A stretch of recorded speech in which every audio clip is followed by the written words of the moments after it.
The manila envelope sat on my desk like a ticking bomb, its contents already making my stomach churn. Inside was an invitation I never wanted, an internship offer from my Uncle Brendan's prestigious real estate firm, Armstrong Developments. The same uncle who'd spent years reminding me that environmental science was a waste of potential. I'm Lexi. And at 24, I thought I'd finally escaped my family's suffocating expectations. But here I was, staring at an opportunity that felt more like a trap. "Honey, you need to call him back," my mum said from the doorway, arms crossed. "This is the kind of chance most people would kill for." "Most people haven't heard him call their dreams hippie nonsense at every family dinner for the past 4 years," I replied, but picked up my phone anyway. The screen displayed 3 missed calls from him already. Before I could dial, it rang. Speak of the devil. "Lexi! Finally!" Brendan's voice boomed through the speaker. "Did you get my offer?" "I did, thanks, but..." "Excellent. You start Monday, 9 a.m. sharp. My assistant Willow will show you around." He paused, his tone shifting to that condescending sweetness I knew too well. "This is me giving you a real chance, sweetheart. Time to put aside those tree-hugging fantasies and learn how the real world works." My fingers tightened around the phone. "Actually, Uncle Brendan, Monday, 9 a.m., don't be late." The line went dead. Mum was still watching me, her expression softening. "Just give it a try, Lex. What's the worst that could happen?" Monday morning arrived with cruel efficiency. I stood in the lobby of Armstrong Tower, tugging at my blazer sleeves, feeling like an imposter in my bargain rack business wear. "You must be Lexi," a voice called out. A young woman with bright eyes and a sharp pantsuit approached. "I'm Willow. Welcome to the Lion's Den." Her smile seemed genuine, a rare sight in this chrome and glass monument to corporate success. As she led me through the security gates, I caught snippets of conversation from passing employees, all speaking in that same clipped, important tone I'd come to associate with my uncle's world. "Brendan's in meetings all morning," Willow explained, leading me to a small cubicle. "But he left strict instructions about your first assignment." She handed me a stack of files. "These need to be digitized and cross-referenced by end of day. The scanner's down the hall." She leaned in closer, lowering her voice. "Word of advice? Double-check everything. Mistakes aren't tolerated here." I nodded, already feeling overwhelmed. As Willow walked away, I noticed a locked filing cabinet behind my desk, marked with a simple label. Project Eden, confidential. The morning dragged on, filled with mind-numbing data entry and forced small talk with passing colleagues. Around lunch, Brendan finally appeared at my cubicle, his imposing frame casting a shadow over my desk. "How's our newest family recruit settling in?" he asked loudly, making sure everyone could hear. "Not too overwhelming for you, is it?" "I'm managing just fine," I replied, keeping my voice level. "Actually, I had a question about these development proposals." Now, he cut me off, patting my shoulder. "Let's not get ahead of ourselves. Master the basics first, sweetheart. We wouldn't want you in over your head." As he walked away, I heard snickers from nearby cubicles. My cheeks burned, but something else caught my attention. A notification popping up on my computer screen. An email, sent to the wrong address. Project Eden. Cleanup required at Site 7. Environmental survey results must be altered before submission. Handle with usual discretion. I quickly closed the email, heart pounding. Looking around, nobody seemed to notice my reaction. The locked filing cabinet suddenly felt like it was radiating heat behind me. My phone buzzed, a text from Mom. "How's your first day going, honey?" I stared at the screen, then at the email, then at the filing cabinet. Something wasn't right here, and for the first time, I felt grateful for my environmental science background.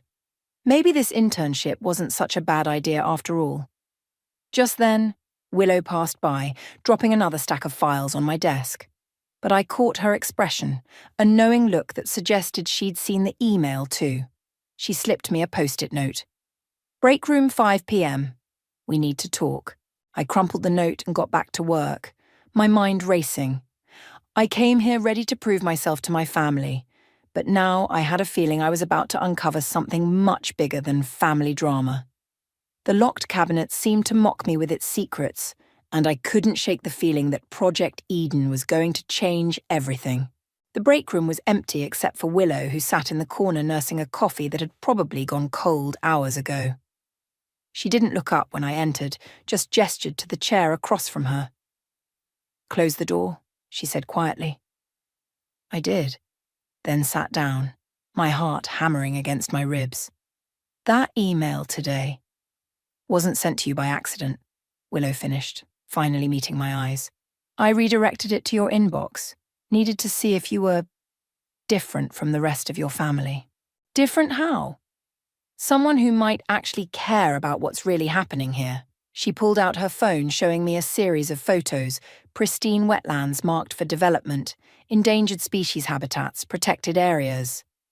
"These were all acquired by your uncle's company in the past year." My stomach dropped. "But these areas are protected by federal law. How—" "Money talks," a male voice interrupted. I spun around to see a tall guy with glasses leaning against the doorframe. Willow relaxed slightly. "It's okay. This is Corbin from IT," she said. "He's been helping me gather evidence." Corbin closed the door behind him and pulled up a chair. "Your uncle's really good at making problems disappear. Environmental surveys get doctored, local officials get paid off, and suddenly protected land becomes prime real estate." "Why are you showing me this?" I asked, though I already knew the answer. "Because you're family," Willow said. "You have access nobody else has. And based on your reaction to that email, you actually give a damn." Before I could respond, voices approached in the hallway. We scattered, pretending to be engaged in casual conversation about coffee brands when two executives walked past. Later that night, most of the office had cleared out. I stayed late, using my family connection as an excuse to access more files. Willow had shown me how to log into the system using an admin password Corbin had acquired. The computer hummed as I dug deeper into Project Eden's files. Each document revealed more horrifying details: threatened species being relocated, water quality reports being falsified, indigenous burial grounds being quietly paved over. "Working late, sweetheart?" I nearly jumped out of my skin. Brendan stood in the doorway, his smile not quite reaching his eyes. "Just trying to learn the ropes," I said, quickly minimizing the windows. "You always said I needed to apply myself more." He walked over, placing a heavy hand on my shoulder. "That's what I like to hear. But don't push yourself too hard. Some things are better left to more experienced hands." As he spoke, I noticed his phone screen light up with a text. "Site 7 situation handled. No traces." "Of course, Uncle Brendan," I smiled, feeling sick. "I know my place." After he left, I texted Willow. "Need to talk. Now." We met in the parking garage, where Corbin was already waiting in his car. The engine running provided cover for our conversation. "He's destroying evidence," I said, climbing into the back seat. "I saw a message about Site 7. "Shit," Corbin muttered, typing frantically on his laptop. "That was one of our strongest leads." "We need to move faster," Willow said. "Lexi, can you get into his office? There's a safe behind his phishing photo." "I don't know the combination." "You don't need to," Corbin interrupted, passing me a small device. "This will handle it. Just need 5 minutes alone in there." A car door slammed somewhere in the garage, making us all jump. Through the window, I saw Brendan walking to his luxury SUV, talking on his phone. "Keep things under wraps until the permit's clear," his voice echoed off the concrete walls. "If anyone starts asking questions, you know what to do. We've got too much invested to let some tree huggers derail this now." We stayed silent until his car disappeared up the ramp. "Tomorrow," I decided. "He has a board meeting at 10. I'll do it then." Willow squeezed my hand. "Are you sure? Once we start this—" "I'm sure," I cut her off. "I watched him laugh at my environmental science degree for years, calling it worthless. Now I know why, because people like me are exactly what he's afraid of." Corbin closed his laptop. "Just remember, we're dealing with someone who makes problems disappear. Be careful." That night, I could barely sleep. Every time I closed my eyes, I saw those wetlands being drained, those habitats being destroyed. My phone lit up around midnight. A text from Mom. Your uncle mentioned you're staying late at work. So proud of you for taking this seriously, honey. I stared at the message, wondering how she'd feel when she discovered what her brother was really doing. How our whole family would react when their golden boy's empire came crashing down. Tomorrow couldn't come fast enough. But as I finally drifted off, I couldn't shake the feeling that we weren't the only ones making plans. In this game of corporate chess, I was starting to wonder if we were the players or the pieces. 10 a.m. sharp. I watched Brendan stride into the board meeting, his expensive suit a armor of authority. The moment the door closed, I moved. Clear, Willow's voice crackled through my earpiece. Corbyn's idea. You've got 12 minutes, Max. My hands trembled as I swiped my keycard, being family had its perks, and entered Brendan's corner office. The phishing photo hung exactly where Willow said it would be. Behind it, a sleek wall safe waited. Okay, I'm in position, I whispered, pulling out Corbyn's device. What now? Connect it to the keypad, he instructed through the earpiece. And hurry, the algorithm needs at least 8 minutes to... The office phone rang, making me jump. 3 rings, then voicemail. Mr. Armstrong, this is Zane McGee from the Daily Tribune. I'm following up on some interesting information about Project Eden. Call me back at... I scrambled to write down the number while Corbyn's device worked its magic.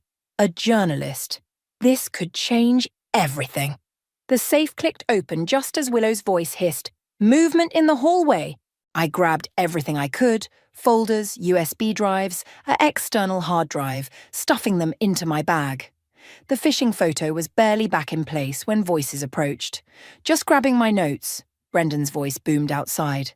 I dove under his desk, heart pounding. The door opened. Beautiful proposal, sir, someone said. The environmental board won't know what hit them. They never do, Brendan laughed. Speaking of which, has anyone seen my niece? Coffee run, I think. Willow's voice came through, perfectly casual. Said something about impressing the board with premium roast. That's my girl, Brendan said. Finally learning how things work around here. Footsteps retreated. The door closed. I counted to 30 before crawling out. That was too close, Willow said when I reached the safety of the break room. But look at this. She pointed to one of the folders I'd grabbed. Inside were detailed plans for something called Operation Greenwash, a massive greenbelt development that looked pristine on paper, but would actually destroy critical wildlife corridors. This is bigger than we thought, Corbyn said, scanning through files on his laptop. Your uncle's not just breaking environmental laws. He's systematically corrupting the entire approval process. We need to call that journalist, I said, pulling out the number I'd written down. Wait, Willow grabbed my arm. We need to be smart about this. One wrong move and all this evidence could disappear, along with our jobs. Along with more than that, Corbyn muttered, turning his laptop to show us a news article about a local environmental activist who'd accidentally driven off a bridge last year. Right after threatening to expose a suspicious development deal, my phone buzzed. A text from Mom. Having dinner with your uncle tonight. He says you're really fitting in. So happy you're finally embracing the family business. Make the call, I said, closing the article. But not from here.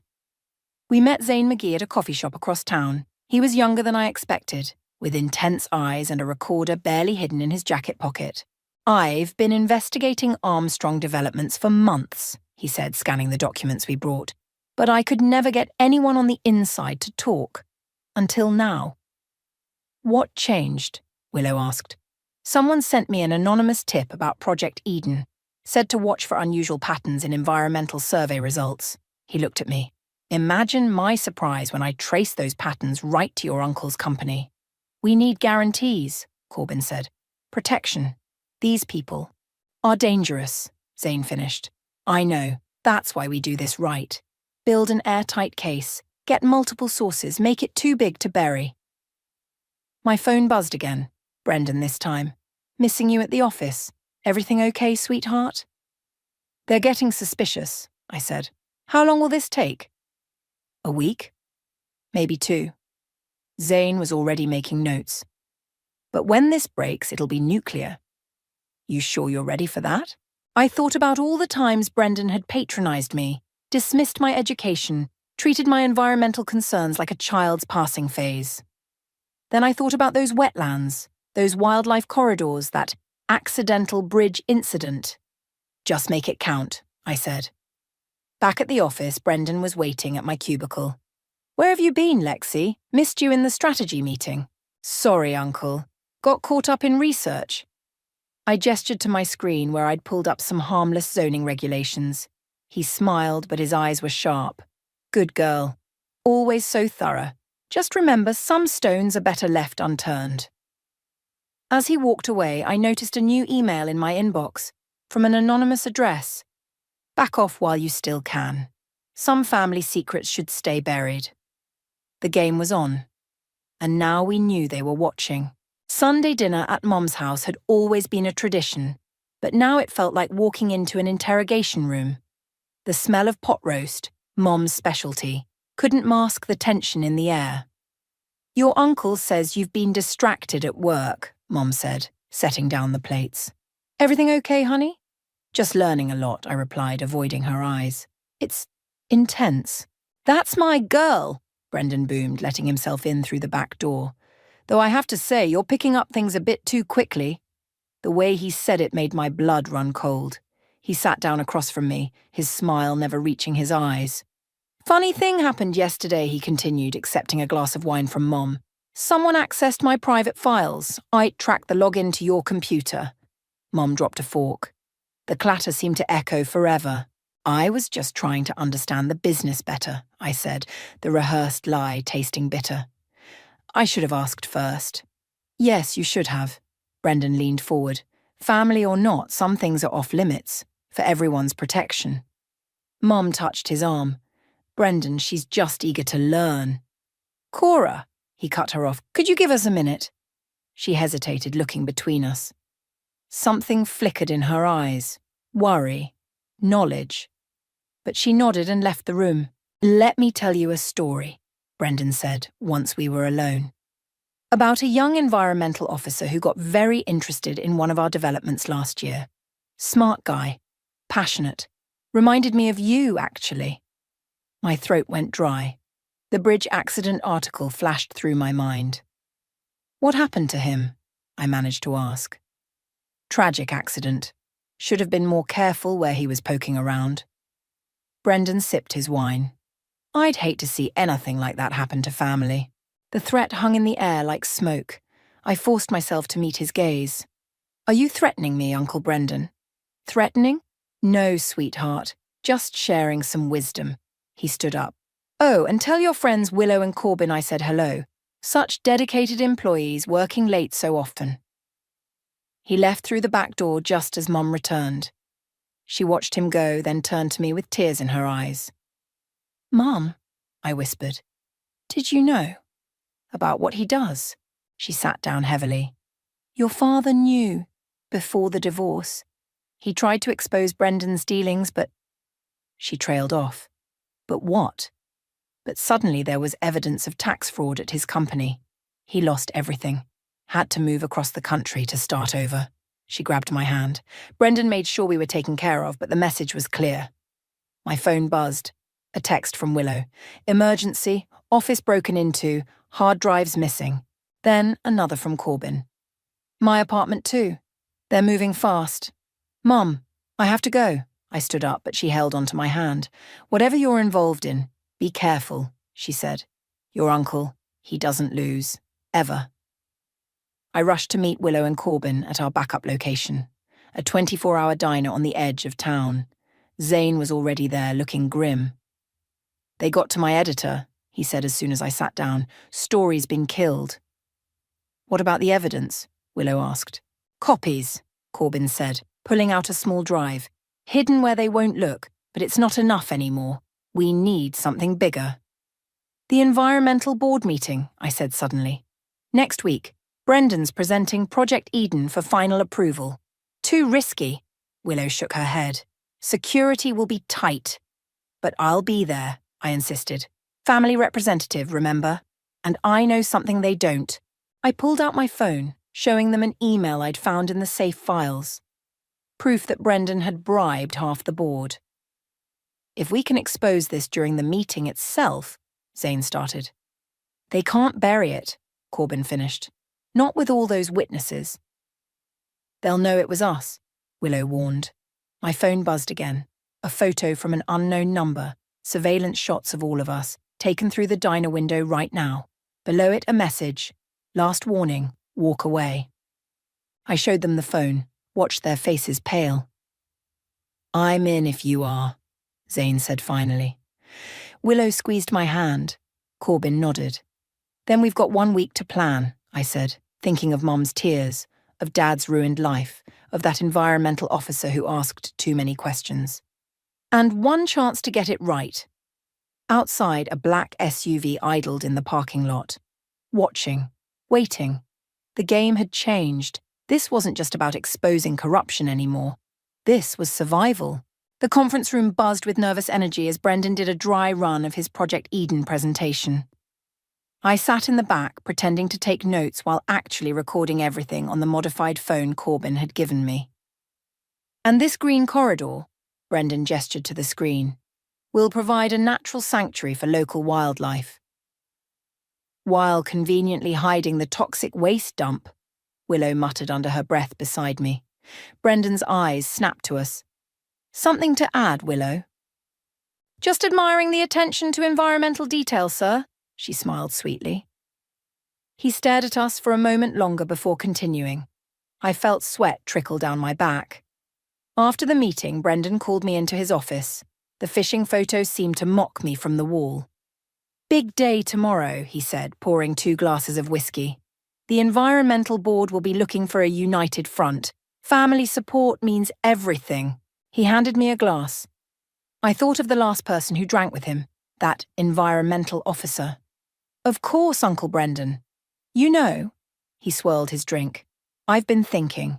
You've shown real potential these past weeks. Maybe it's time we discussed a more permanent position. Executive level.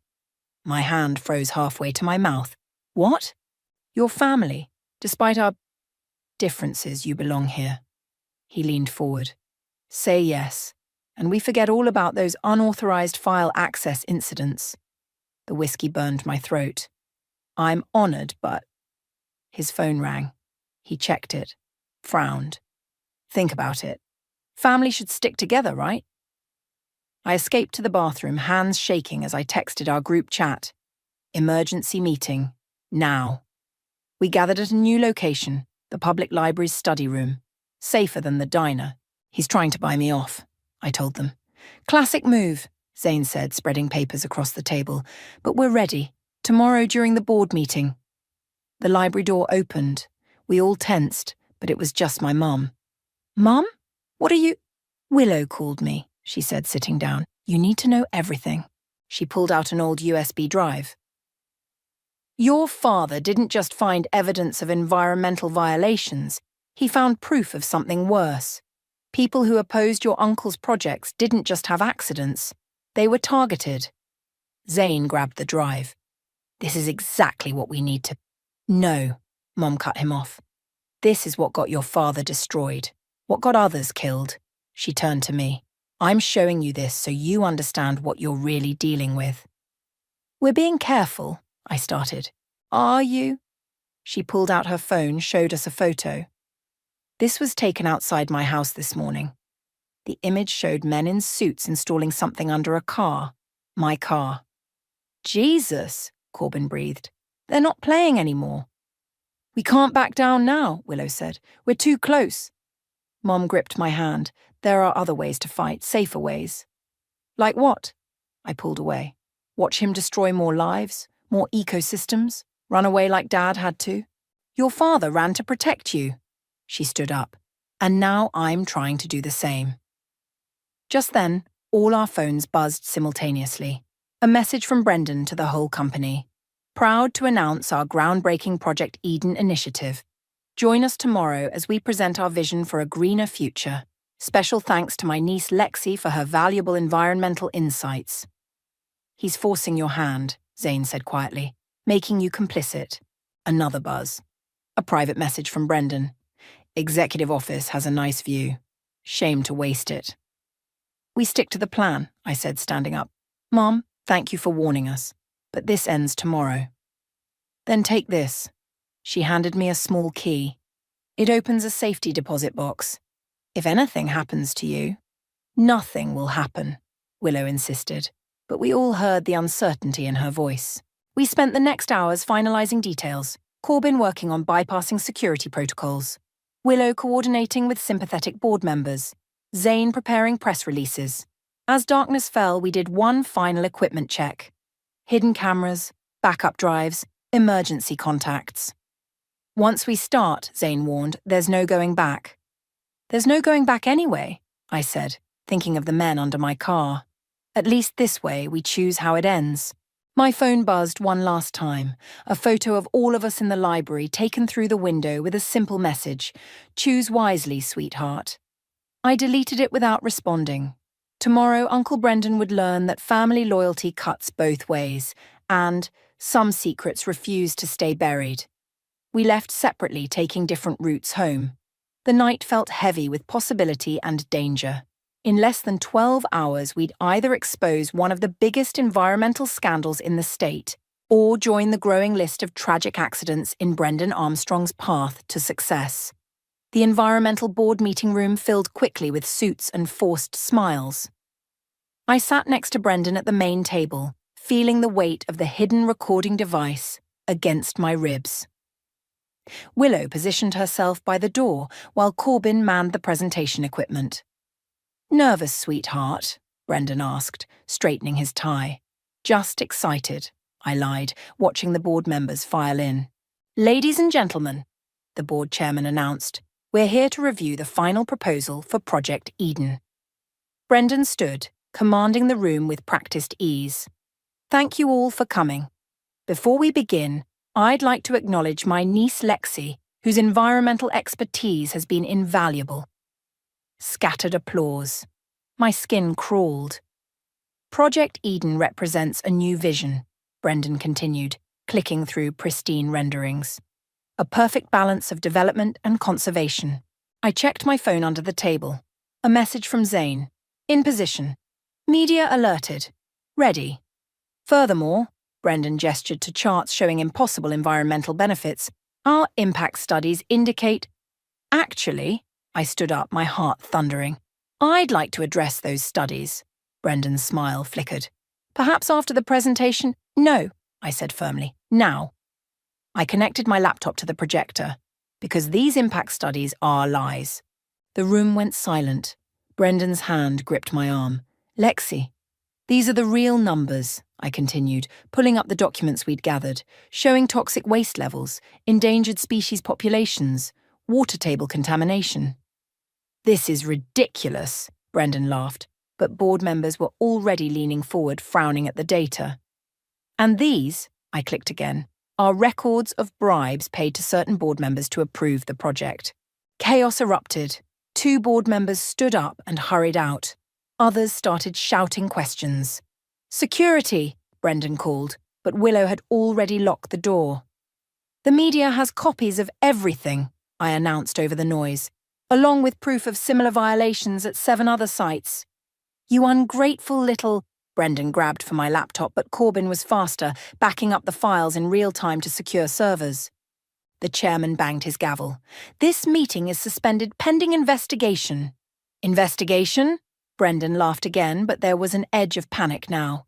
Into the lies of a jealous niece, she's trying to destroy her own family. No, my mother's voice rang out from the back of the room. Everyone turned. She stood with Zane, holding up her own files. She's trying to save it. Cora, Brendan's face went white. You don't want to do this. Like you didn't want to destroy my husband? Mum stepped forward. I kept quiet then. Not anymore. Suddenly the fire alarm blared. Through the windows we could see black SUVs pulling up outside. Time to go, Corbin shouted, grabbing our equipment. We had planned for this. While security rushed to respond to the alarm, we slipped out through service corridors. Behind us, we could hear Brendan shouting, phones ringing, chaos spreading. "They're following," Willow warned as we reached the parking garage. "Split up," I ordered. "Just like we planned." Mom grabbed my arm. "Be careful." "Meet at the safe house," I reminded everyone, then ran for my car. 2 men in suits appeared at the garage entrance. I ducked behind a pillar, heart pounding. My phone buzzed. Zane. Stories live. All major networks picking it up. A hand grabbed my shoulder. I spun around, ready to fight, but it was Brendan, alone. "You have no idea what you've done," he hissed. "I know exactly what I've done," I shot back. "I chose truth over family loyalty." "Family loyalty?" He laughed bitterly. "I offered you everything. You offered me the chance to become you." Footsteps approached, his security team catching up. "Last chance," he said quietly. "Help me contain this and maybe—" "Goodbye, Uncle Brendan." I stepped into the open, where police cars were now arriving, lights flashing. "Lexi," he called after me, "you'll regret this." But I was already running, adrenaline carrying me forward. My phone kept buzzing, messages from the team confirming they were safe, news alerts about the breaking scandal, missed calls from family members. I reached my car, remembering Mom's warning about the men working under it. Instead, I ran to the street and hailed a cab. "Where to?" the driver asked. I checked my phone one last time. A message from an unknown number. "You chose wrong." But below it was a text from Mom. "Your father just called. He's so proud of you." "We both are." "Just drive," I told the cabbie, watching Armstrong Tower disappear in the rearview mirror. The truth was out. There would be investigations, denials, probably threats. But for the first time since this started, I could breathe. We had done it. Now we just had to survive what came next. My phone buzzed again. Zane. "Turn on the news. It's everywhere." I smiled, thinking of Brendan watching his empire crumble in real time. Sometimes the best revenge isn't just exposing the truth. It's making them watch while you do it. The safe house, a small cabin owned by Zane's family, felt like a war room. 3 laptops displayed different news channels, all running the same headlines: Environmental Scandal Rocks Real Estate Empire, and Armstrong Development CEO under investigation. "They've frozen the company's assets," Corbin announced, scanning his phone. "FBI's involved now." "Look at this." Willow turned up the TV volume. On screen, Brendan stood outside his office building, surrounded by reporters. His usual confident smile had been replaced by barely controlled rage. "These allegations are completely false," he was saying. "This is a vindictive attack by disgruntled employees and a misguided family member." "What about the bribe records?" a reporter shouted. "And the toxic waste dumps?" called another. "No further questions?" Brendan's security pushed through the crowd, hustling him toward a waiting car. My phone rang. "Mom." "Are you safe?" "Yes. Are you?" "I'm with your father," she said, making me sit up straight. "He flew in as soon as the story broke. We're staying at a hotel under different names, like you suggested." "Dad's there? He wants to talk to you."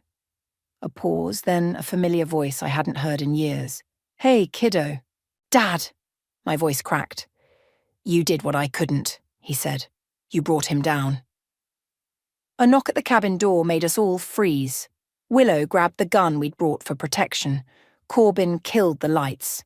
"It's Zane," a voice called. We let him in. He was carrying takeout bags, but his expression was serious.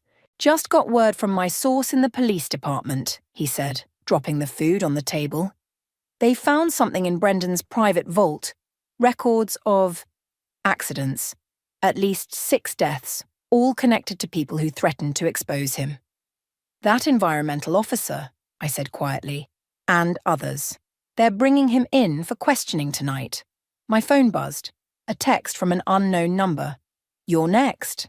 I showed it to the others. "We need to release everything now," Willow said. "All the evidence. No holding back." "Already on it." Corbin's fingers flew over his keyboard. "Uploading to every major news outlet and law enforcement agency." Another knock. This time we all grabbed weapons. "Police, open up!" We looked at each other in panic until Zane checked the window and relaxed. "It's Detective Rivera," he said. "My contact." The detective entered, looking grim. "You all need to come with me. Now. We have credible threats against your lives." "From who?" Willow demanded. "Not just Brendan, his partners. Other developers involved in similar schemes. This goes deeper than we thought." My phone rang again, Brendan's number. "Put it on speaker," the detective ordered. I answered. "You think you've won?" Brendan's voice was cold. "This isn't over. You have no idea what's coming." "Actually," I replied, "I do. We found your records, Uncle Brendan. All of them. The accidents, the deaths, everything." Silence. "You're under arrest," I heard someone say in the background. "Lexi," Brendan's voice turned desperate, "we can fix this. I can make you rich, powerful. Just tell them you made it all up." "Goodbye, Uncle Brendan." I hung up as police sirens wailed in the background of his call. "Time to go," Detective Rivera said. "We have safe houses ready." As we packed up, my phone lit up with messages from family members. Some supported me. Others called me a traitor.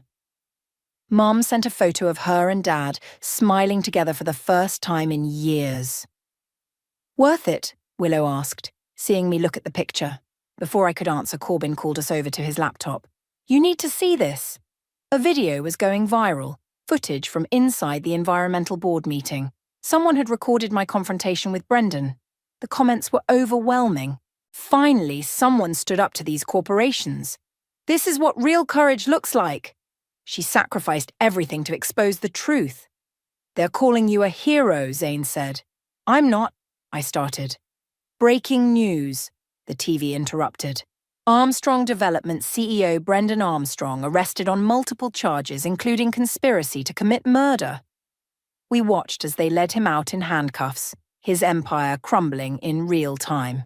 "Ms. Jackson," Detective Rivera touched my arm, "we really need to move."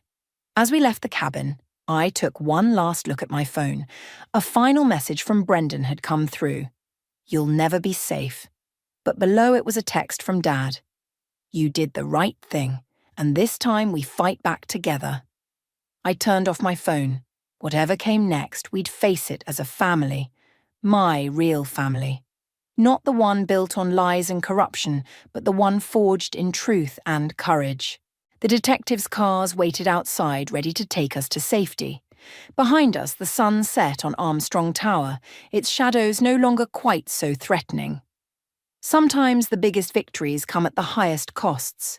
But as we drove away into uncertainty, I knew one thing for sure. The truth was finally free. And so were we.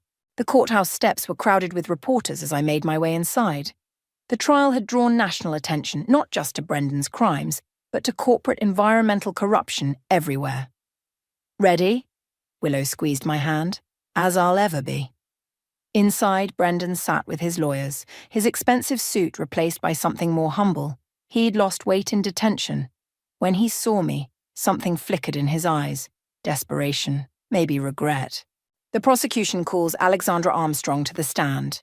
Walking to the witness box, I caught sight of my parents in the gallery. Mom nodded encouragingly. Dad gave me a thumbs up.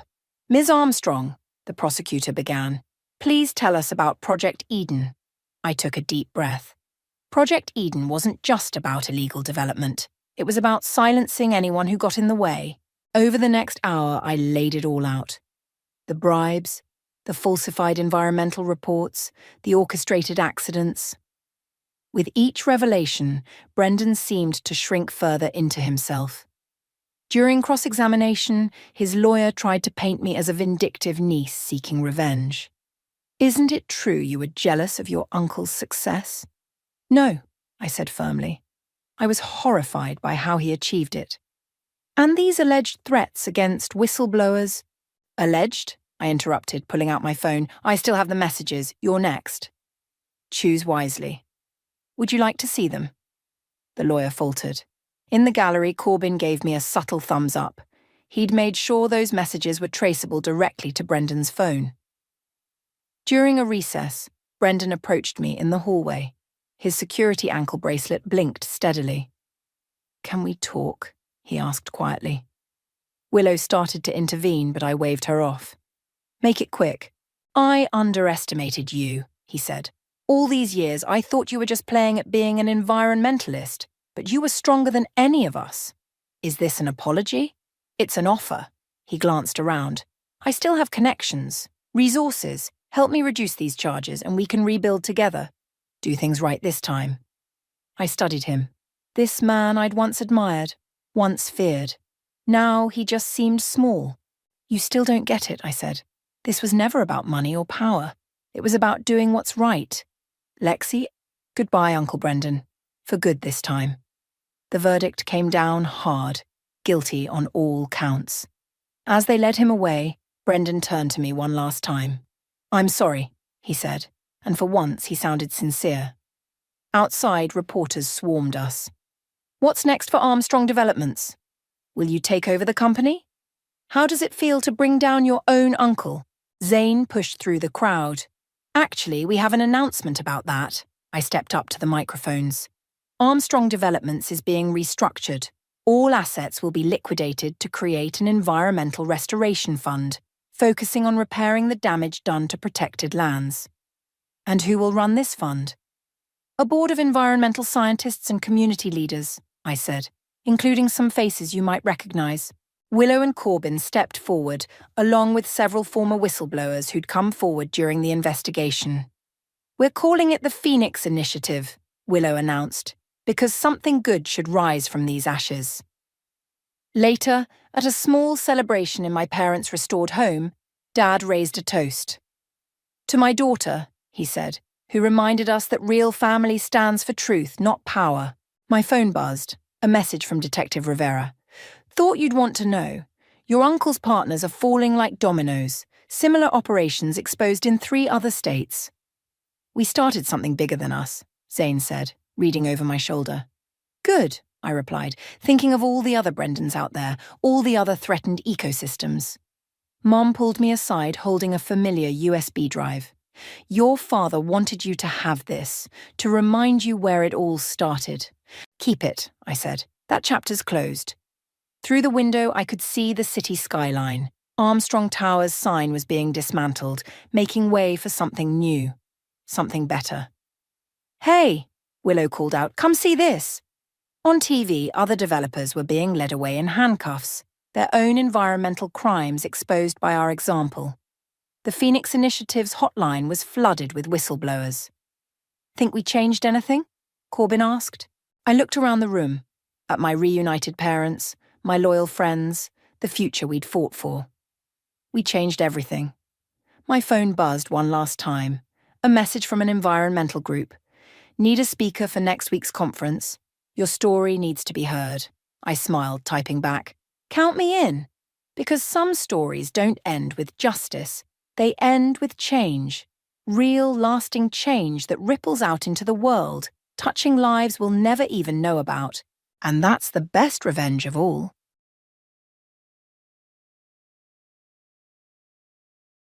When people ask me about my childhood, I usually change the subject. It's not that it was terrible, I had food on the table and a roof over my head, but let's just say it wasn't exactly the Brady Bunch. My name's Ruby, and at 32, I'm finally ready to tell my story. Not because I want sympathy, but because maybe someone out there needs to hear it. I was 8 when my life changed completely. That's when my sister Sarah was born, 2 months premature. I still remember my dad rushing to the hospital in the middle of the night, and my Aunt Jessica coming to watch me. Everyone was so worried about the baby, and honestly, so was I. I didn't know much about premature babies then, but I could tell from the adults' faces that something was wrong. Sarah survived, but she was incredibly fragile. Our house turned into something between a hospital and a fortress against germs. Mom was constantly cleaning, and the smell of disinfectant became as familiar as the scent of dinner cooking. Every surface gleamed, and God forbid if I so much as sniffled. Ruby, was that a cough? Mom would ask, her eyes narrowing with concern, not for me, but for Sarah. We can't take any chances. Pack your bag, you're going to Grandma's for a few days. And off I'd go, either to Grandma's house or Aunt Jessica's, like I was being quarantined. It happened so often that I kept a pre-packed bag in my closet. At first, I tried to see these visits as mini vacations, but after a while, it just felt like exile. I threw myself into school, determined to at least make them proud that way. I got straight A's, joined the debate team, even won a regional science fair. But every achievement was overshadowed by Sarah's latest doctor's appointment or minor improvement. "Look, Mom, I got first place in the science fair," I'd say, holding up my trophy. "That's nice, honey. Did you wash your hands? Sarah's been a bit sniffly today." The worst part? When Sarah turned 7, she suddenly stopped getting sick. It was like a switch flipped, and she became this perfectly healthy kid. But nothing changed with Mom and Dad. They'd spent so long protecting her that they didn't know how to stop. And Sarah? She learned pretty quick that she could get anything she wanted by playing the fragile card. High school should have been my time to shine. I was doing everything right, honor roll, extracurriculars, the works. But in our house, Sarah's drama always took center stage.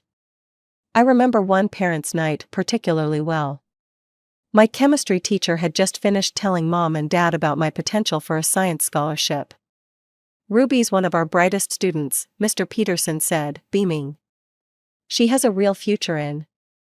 Before he could finish, Mom's phone rang. Sarah was having a crisis at home with the babysitter. "What's wrong, sweetie?" Mom asked into the phone, already gathering her things. I could hear Sarah's theatrical sobs through the speaker. "I can't find my favorite pen for homework. The one Ruby gave me is stupid." Just like that, parents' night was over. They rushed home to console Sarah over a pen. A pen. I stood there watching them hurry away, Mr. Peterson awkwardly patting my shoulder. After that, I noticed they stopped coming to my events altogether. It was easier that way, they said. No risk of Sarah's tantrums interrupting things. When I won the state debate championship, they didn't even put the trophy on the mantle. "Sarah gets anxious when she sees other people's achievements," Mom explained, tucking my trophy into a drawer. "College acceptance day should have been huge. I got a full ride to state, academic scholarship, merit grants, the whole package. I was over the moon until I got home." "Whatever," Sarah rolled her eyes at dinner. "Now you can finally move out and I can turn your room into my gaming paradise. I'm thinking 3 monitors, maybe a streaming setup." I started counting down the days until freshman orientation. 4 years of college flew by, with me spending every possible moment in the dorms or library. Home became a place I visited occasionally, usually for mandatory family dinners where Sarah held court with tales of her latest middle school drama. At 23, armed with my degree, I landed a job as a manager at Thompson & Company. The salary wasn't great, enough to rent a tiny apartment and buy grocery store sushi, but not much else. I should have been discouraged, but honestly, just having my own space felt like winning the lottery. Then one day, scrolling through social media on my lunch break, I saw an ad for an investment course. "Learn to make your money work for you." Usually, I'd scroll past that kind of thing, but something made me stop. The course wasn't cheap, but it was within reach if I ate ramen for a month. That course changed everything. The instructor, Dave, had this way of making complex investment strategies seem obvious. I started small, putting a few $100s into promising tech stocks. Then a few hundred more. I studied market trends like my life depended on it, took advanced courses from top investors, learned about risk management and portfolio diversification. My first big win came from a small AI company nobody was watching. My $500 investment turned into $5,000 in 3 months. Then came the biotech startup that tripled my money. Before I knew it, my side hustle was making more than my day job. I'll never forget the morning I realized I could quit. I was sitting at my desk, pretending to care about quarterly reports, when my investment app pinged. Another stock had hit my target price. I did the math, my investment income was now triple my salary. I typed up my resignation letter right there. I kept going to those Saturday family dinners. Don't ask me why, maybe habit, maybe some lingering hope that things would change.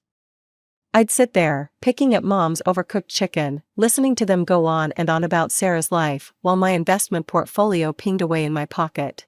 "Ruby, you're still at Thompson's, right?" Mom would ask occasionally, not really interested in the answer. "Yep, same job," I'd say, and watch their attention drift away before I even finished speaking. It was easier that way. No need to explain that I'd quit 2 years ago, that I was making more money in a day than I used to make in a month. Sarah was the star of every dinner conversation. She'd gotten into Carleton University, one of those schools where the tuition costs more than a house.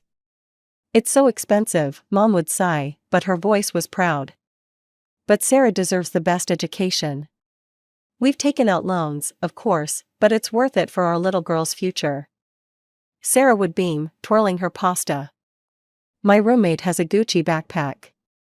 Everyone there comes from such good families." The undertone was clear, "Unlike your family, Ruby. Unlike you." One Saturday, I arrived to find Mom in tears over bills.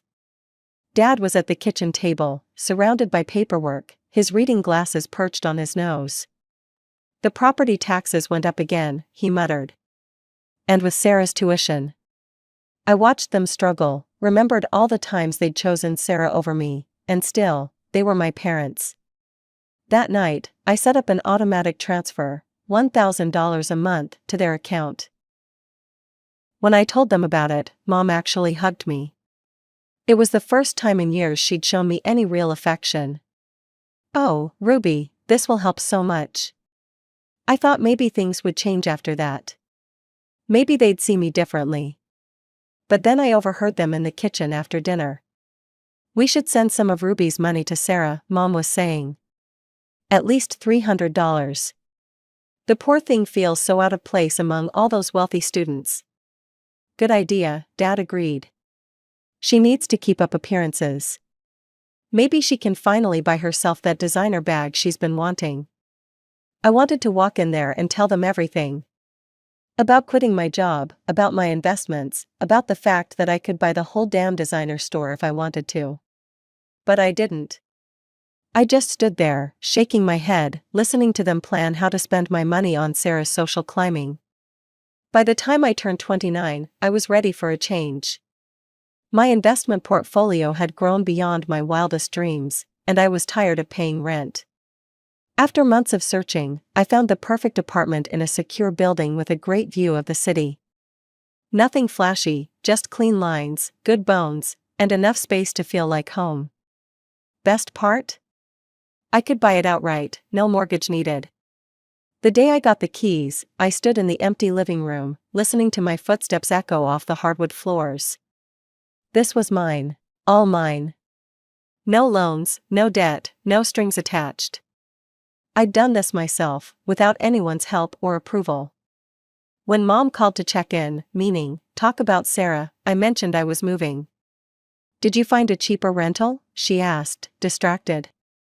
I could hear her shuffling papers on the other end. "Just a different place," I said vaguely. "Better location." "Well, don't spend too much on rent, honey. You know how unstable the job market is for people in your position." I had to bite my tongue to keep from laughing. If she only knew that my position involved managing millions in investments, not pushing papers at Thompson's.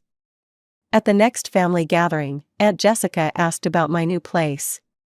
"Ruby's renting a new apartment," Mom jumped in before I could answer.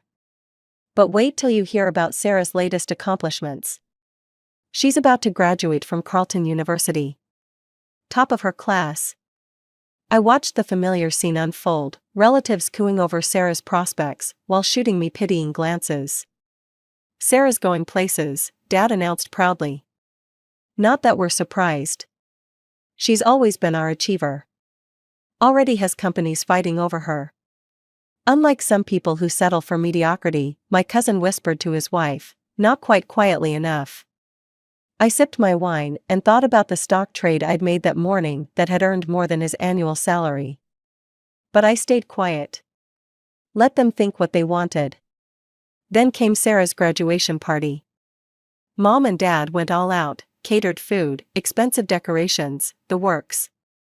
I noticed they used the money I sent them to help pay for it, but whatever. I was used to it by now. Sarah pranced around in her cap and gown like she'd just won the Nobel Prize. She spotted me by the punch bowl and made a beeline over, clutching her diploma like a weapon. "Look at this, Ruby," she thrust the diploma in my face. "Carleton University. Not some state school like you went to. And I already have interviews lined up with top companies. I'm not going to end up pushing papers like you." I took another sip of punch. "Congratulations, Sarah. That's all you have to say? Aren't you jealous? I mean, I'm going to be so successful, and you're just, well, you." She stood there, practically vibrating with the need for me to acknowledge her superiority. I could have told her about my portfolio. About my fully paid apartment. About how I made more money before my morning coffee than she'd make in her first year of work. But what would be the point? Instead, I just shrugged and walked away, leaving her standing there with her diploma held high like a shield against her own insecurities. 3 months after graduation, Sarah was still unemployed. Those companies that were supposedly fighting over her? Turns out they weren't so impressed with her expensive degree after all. Meanwhile, the loan payments started rolling in. "Ruby," Mom called one evening. "Do you have a minute to talk?" The loan payments for Sarah's education. Mom paused, probably for dramatic effect. "They're really crushing us, honey. And with all our other bills." I hate to ask, but could you possibly? "How much do you need?" I asked, already knowing I'd regret this. "Well, if you could increase your monthly help to $2,000, that would be such a blessing." I thought about all the times they dismissed my achievements, all the times Sarah had mocked my career. But I also thought about my bank account, with its comfortable 7 figures that my family knew nothing about. "Okay," I said finally. "I'll set up the new amount starting next month." Mom's thank you was barely out before she started planning how to spend it. "This will help so much with Sarah's loan payments, and maybe we can help her buy some proper interview clothes." A few weeks later, Sarah finally landed a job at the same company where Dad had gone to college with the HR director. The irony wasn't lost on me when she ended up with the title of manager. I stopped by their house one weekend and found Sarah sprawled on the couch, scrolling through apartment listings on her phone. "God, everything's so expensive," she whined. "I can't believe I have to live here with Mom and Dad. This is so embarrassing." "You could look at some smaller apartments," I suggested. "Or maybe outside the city center?" She looked at me like I'd suggested she live in a dumpster. "I need to be in the right neighborhood, Ruby. Not that you'd understand. Some of us have standards." I glanced around at our parents' modest living room, where she was currently living rent-free, but kept my mouth shut. "Anyway," she continued, tossing her phone aside, "this is just temporary. Unlike you, I'm not going to be stuck as a manager forever. I have actual potential." As Thanksgiving approached, Mom went into her usual hosting frenzy. Every year, she insisted on doing everything herself, turning the kitchen into her personal stress domain. But this year was different. "I don't know what I'm going to do," she moaned over the phone a week before the holiday. "I sprained my back getting Sarah's laundry out of the dryer, and I can barely stand up straight. How am I supposed to cook for 20 people? Why don't you let me handle it?" I offered. "I can have everything catered from that new restaurant downtown." "You're such a good daughter," Mom gushed. "I don't know what we'd do without you." I caught sight of Sarah in the background of our video call, rolling her eyes dramatically. Mom's praise of me, however slight, was clearly ruining her day. Thanksgiving Day started like any other family gathering. The catered food arrived perfectly on time, and I helped Mom arrange everything while trying to ignore Sarah's running commentary about how store-bought stuffing could never compare to homemade. I'd brought my laptop along because the markets in Asia would be opening during dinner, and I had a few positions I needed to monitor. I set it up in my old room and left it running while I joined the family. The food was excellent, definitely better than Mom's usual dried-out turkey. As everyone settled in with their plates, Mom couldn't help but mention her back again. I was so worried about how I'd manage the cooking, she said, addressing the whole table of aunts, uncles, and cousins. But Ruby stepped in and arranged for all this lovely catered food. Wasn't that thoughtful? That's really nice of you, Ruby, Aunt Jessica smiled at me. It must have been expensive. Oh, it's nothing, I said, trying to deflect the attention. I'm just glad everyone's enjoying it. She's doing well enough at that management job to help us out quite a bit, Mom added proudly, probably the first time she'd bragged about me in years. I noticed Sarah's face darken. She pushed her chair back abruptly and left the room. I thought she was just having one of her usual tantrums, but something felt different this time. She returned moments later, clutching my laptop with a triumphant smirk that made my blood run cold. Let's see just how well Ruby's really doing, she announced to the whole table. Since she's so generous, I bet she won't mind if I show everyone her bank account. Time to prove what a loser she really is. I jumped up from my chair. Sarah, don't. But it was too late. She had already turned the laptop around, my banking app still open from my earlier check. The room went dead silent. Sarah's face drained of color. She looked like she'd seen a ghost. Her hand started shaking so badly, I thought she might drop my laptop. Sarah? Mom asked, concerned. What's wrong? What does it say?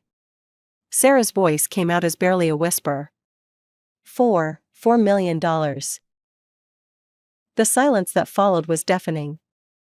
I could hear the tick of Mom's ancient kitchen clock, the hum of the refrigerator, the sound of my cousin's fork clattering onto his plate. There must be some mistake, Aunt Jessica said, peering at the screen.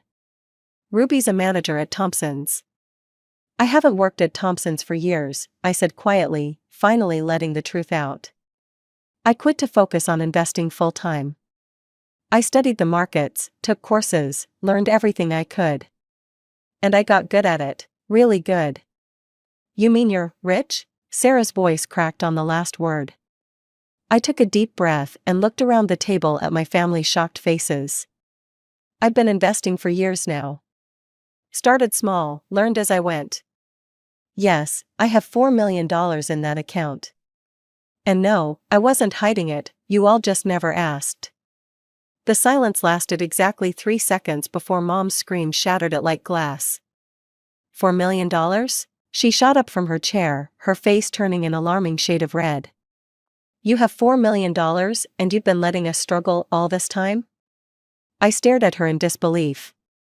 Struggle? I send you $2,000 every month. You're a millionaire. She was practically hysterical now, her voice reaching pitches I didn't know were possible. Your sister has student loans. We have bills. How could you be so selfish, so greedy? Dad joined in, his face twisted with anger. We raised you better than this, Ruby. To think you've been hoarding money while your own family suffers. I felt something snap inside me. Years of being the second choice, the afterthought, the reliable but unimportant daughter, it all came rushing out. Hoarding money? Are you serious? I laughed, but there was no humor in it.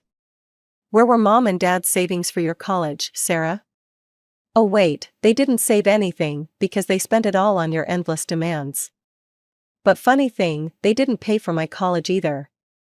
Remember that? I got a full scholarship while you went to your fancy private university on loans. That's different, Mom snapped. Sarah needed. Sarah needed, Sarah wanted, Sarah. I was standing now too. It's always been about Sarah. Well, guess what? My money is mine. I earned it, every penny. $2,000 is nothing to you, Mom shouted back. You should be sending us at least $10,000 a month. We're your parents. The laugh that burst out of me was almost manic. $10,000? You want $10,000 a month? For what? So you can keep spoiling your precious Sarah? I turned to my sister, who was shrinking back now. You wanted to prove I was a loser? Surprise! The sister you've looked down on for years, The one you mocked for being just a manager, turns out she's the successful one. How does it feel? The relatives sat frozen around the table, forks suspended midway to their mouths, watching the scene unfold like a tennis match from hell. Well, if you're so successful, Mom spat, you can certainly afford to help your family more. It's your duty. My duty? I walked over to Sarah and snatched my laptop from her hands. My duty ended the day you decided Sarah was the only daughter worth caring about. She's the promising one, remember? The one with potential?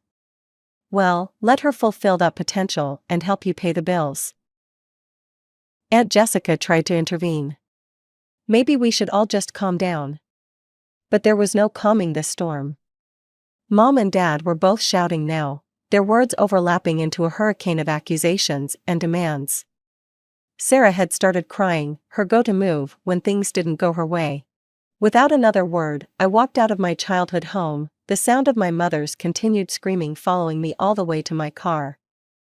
The messages started before I even got home that night. My phone buzzed constantly with texts and calls from Mom, Dad, and Sarah.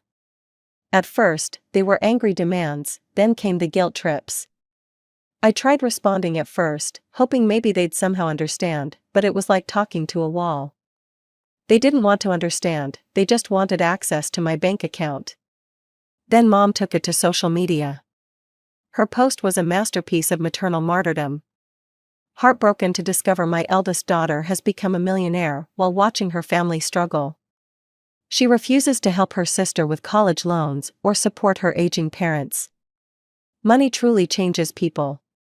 Please pray for Ruby to remember her family values. The comments poured in. Family friends I hadn't seen in years suddenly had strong opinions about my character. How could she be so heartless? I always knew there was something off about that one. What kind of person abandons their family like this? Mom liked every single comment, adding little crying emojis and "thank you for understanding" responses. My relatives, who had witnessed the Thanksgiving meltdown firsthand, notably stayed quiet. But their silence didn't help much against the mob of family friends, calling me everything from ungrateful to evil. That was the last straw. I opened my banking app and stared at the recurring transfer to my parents, $2,000 monthly, which they dismissed as pocket change. With one click, I canceled it. I sent Mom one final message. I've canceled the monthly transfers. I'm done being your ATM, don't contact me again. They didn't take the hint. The calls increased, now coming at all hours. Sarah tried using different numbers when I blocked hers. Dad left long, rambling voicemails about family duty. Mom's social media campaign kicked into high gear. I blocked them all, phone numbers, email addresses, social media accounts. But I knew they wouldn't stop there. James, I called down to my building's concierge. I need to add some names to the do not admit list. I gave him their names and descriptions, even showed him pictures. He nodded understanding, making careful notes. Sure enough, the very next day, James called up to let me know my parents and Sarah had tried to force their way in. They'd caused quite a scene in the lobby, threatening to call the police. That night, I opened my laptop and started researching real estate in other states. Maybe it was time for a fresh start somewhere new. Somewhere they couldn't find me. Some might call it running away. I call it setting boundaries. They had their chance, years of chances, actually. They chose to ignore my achievements, belittle my success, and favor Sarah at every turn. Now that they've shown exactly how they view me, I feel no obligation to maintain the relationship. And as I research homes in distant cities, I feel nothing but relief. Sometimes the healthiest thing you can do for yourself is walk away. Even, especially, from family.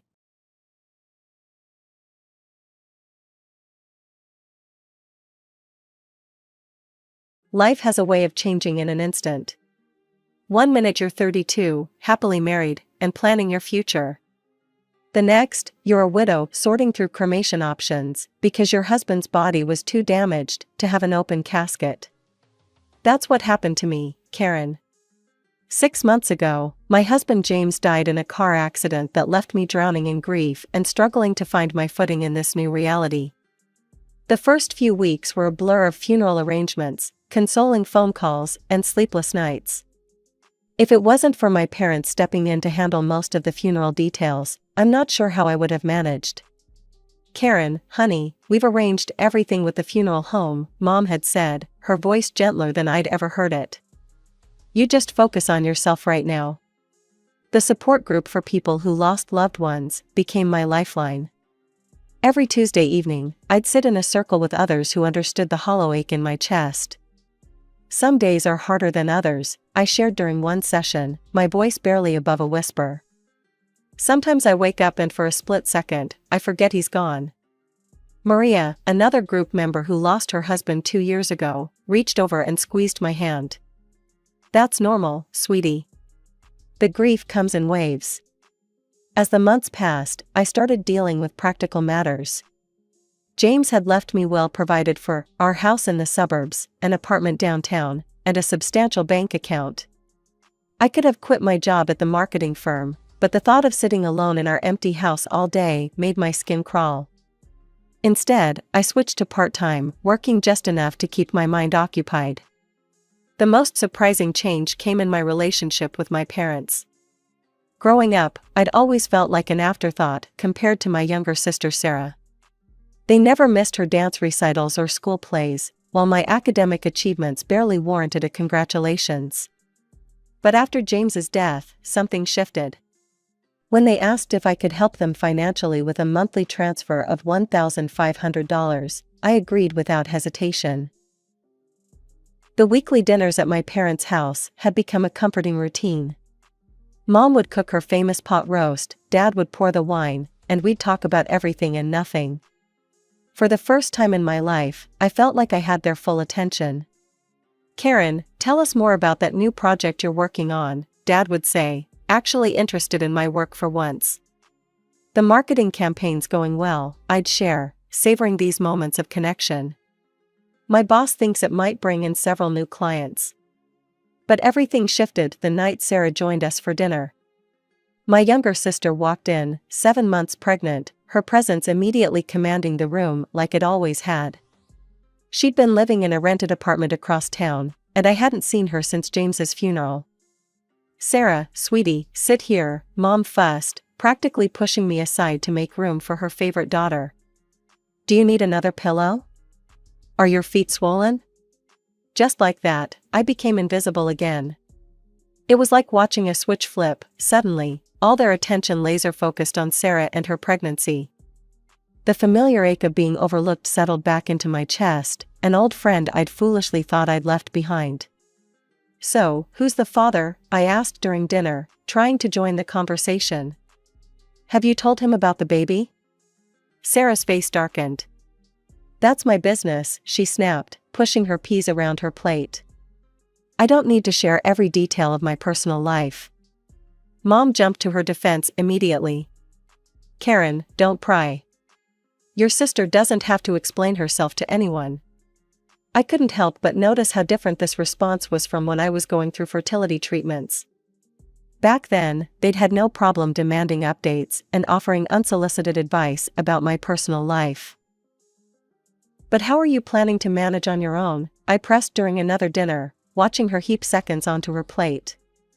"Babies are expensive." Sarah waved her hand dismissively, that familiar smirk playing on her lips. "Don't worry about my baby. We won't need anything from anyone. I've got it all figured out." I should have paid more attention to that mysterious smile, but I'd seen it too many times before. Sarah was always cooking up get-rich-quick schemes that never panned out, the organic smoothie business that lasted 2 weeks, the life coaching certification she never finished, the cryptocurrency investment that lost her 3 months' rent. "Trust me," she said, patting her belly with an air of confidence that should have set off alarm bells. "This time everything's going to work out exactly as planned." Dad beamed at her like she'd just announced a cure for cancer. That's my girl, always landing on her feet. I took another bite of pot roast, trying to swallow down the familiar feeling of being second best. Some things never change, I thought, watching my parents hang on Sarah's every word. The call from Sarah came on a Tuesday morning. I was at my desk, reviewing marketing reports, when my phone lit up with her name. I almost let it go to voicemail. Our conversations were usually brief and awkward, but something made me answer. Karen, her voice had that sugary sweetness she only used when she wanted something. I'm having my baby shower next weekend at Mom and Dad's. I'd really love it if you could come. The invitation caught me off guard. The last real conversation we'd had was at James's funeral, and even then, she'd seemed distracted and uncomfortable. Are you sure? I asked, unable to hide my surprise. I could count on one hand the number of times Sarah had voluntarily included me in anything. Of course, she laughed, the sound oddly forced. You're my only sister. It wouldn't be right without you. Plus, I have something special planned. Something in her tone made my stomach clench, but I pushed the feeling aside. I'll be there, I promised, already mentally listing possible gift ideas. Maybe this was her way of trying to bridge the gap between us. The following Saturday, I arrived at my parents' house carrying 2 carefully wrapped packages, a high-end baby monitor and a handmade blanket. Despite our differences, this was my future niece or nephew. The place looked like a pastel explosion had hit it, pink and blue balloons everywhere, streamers hanging from every surface, and a towering diaper cake centerpiece. Trust Sarah to turn this into an event. She'd invited what looked like half the town. Aunt Margaret was there with her daughters, Mom's bridge club friends occupied the sofa, and Sarah's old college roommates clustered around the punch bowl, giggling over some shared memory. Time for games, Sarah announced, wadding through the crowd in a flowing maternity dress that probably cost more than my monthly rent. She was glowing, but there was something predatory in her smile that made me uneasy. Her eyes kept finding mine across the room, holding my gaze a beat too long. We played all the traditional baby shower games, measuring Sarah's belly with string, guessing the baby's birth date, and that horrible melted chocolate bar and diaper game. I won the belly measuring contest, which seemed to irritate Sarah more than it should have. Throughout it all, she kept shooting these strange looks my way, like she was waiting for something. After the gifts were opened, Sarah cooing over each onesie and baby gadget with theatrical enthusiasm, she reached my presence. She held up the blanket, running her fingers over the intricate pattern. Then she clinked her glass for attention. The room fell silent, and my heart started racing for no reason I could name. The air felt suddenly thick, hard to breathe. I want to thank everyone for coming today, she began, one hand resting on her swollen belly. But there's something else I need to share. I think it's time everyone knew who the father of my baby is. My heart started pounding. Sarah's eyes locked onto mine, and in that moment, I knew. I knew before the words left her mouth, but that didn't lessen the impact.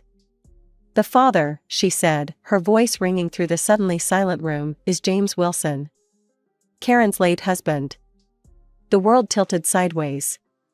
Through the roaring in my ears, I could hear gasps and whispers from the guests. Aunt Margaret's hand flew to her mouth. Sarah's college friends huddled closer together, whispering frantically.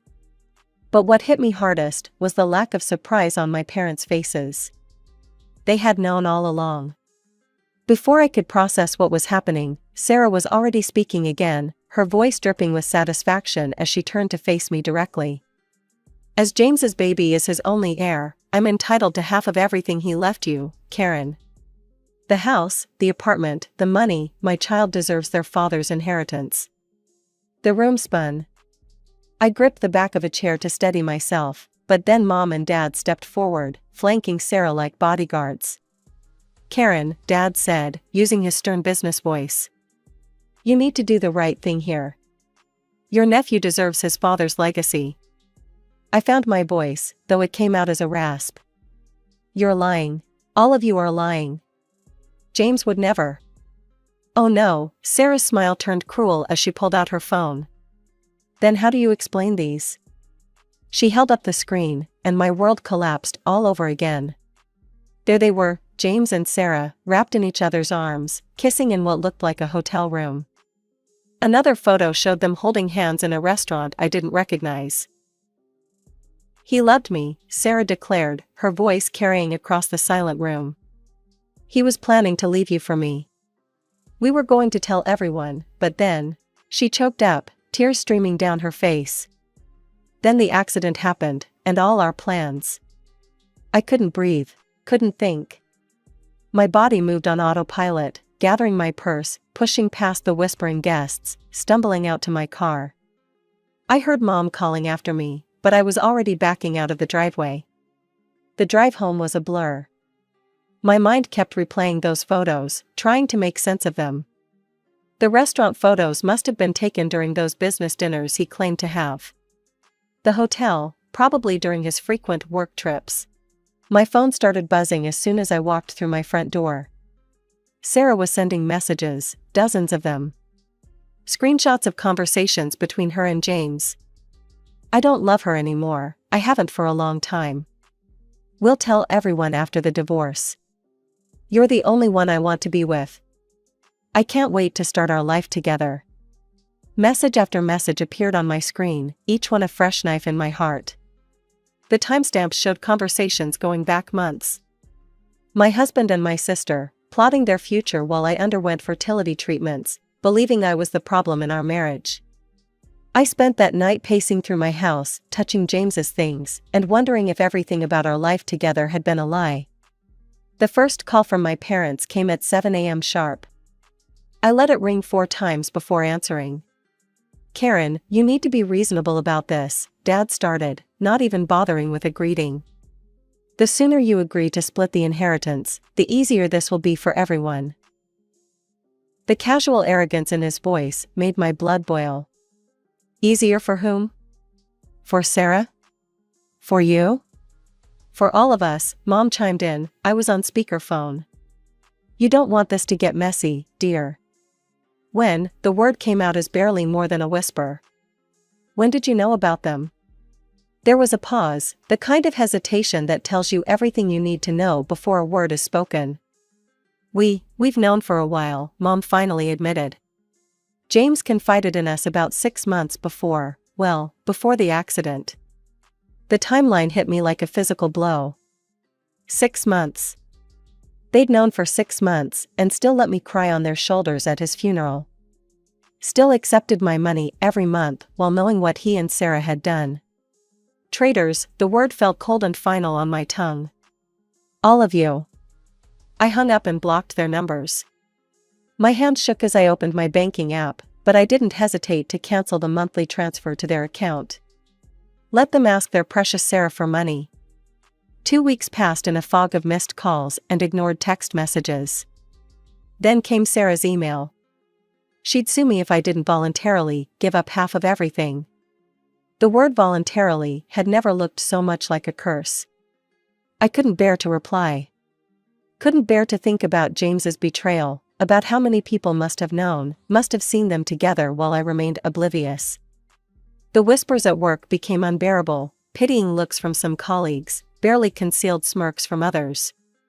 Tom, my boss and one of the few true friends I had left, called me into his office after I broke down in the middle of a client meeting. Take some time off, he said gently. Paid or unpaid, whatever works for you. Your job will be here when you're ready to come back. I nodded gratefully and packed up my desk that same day.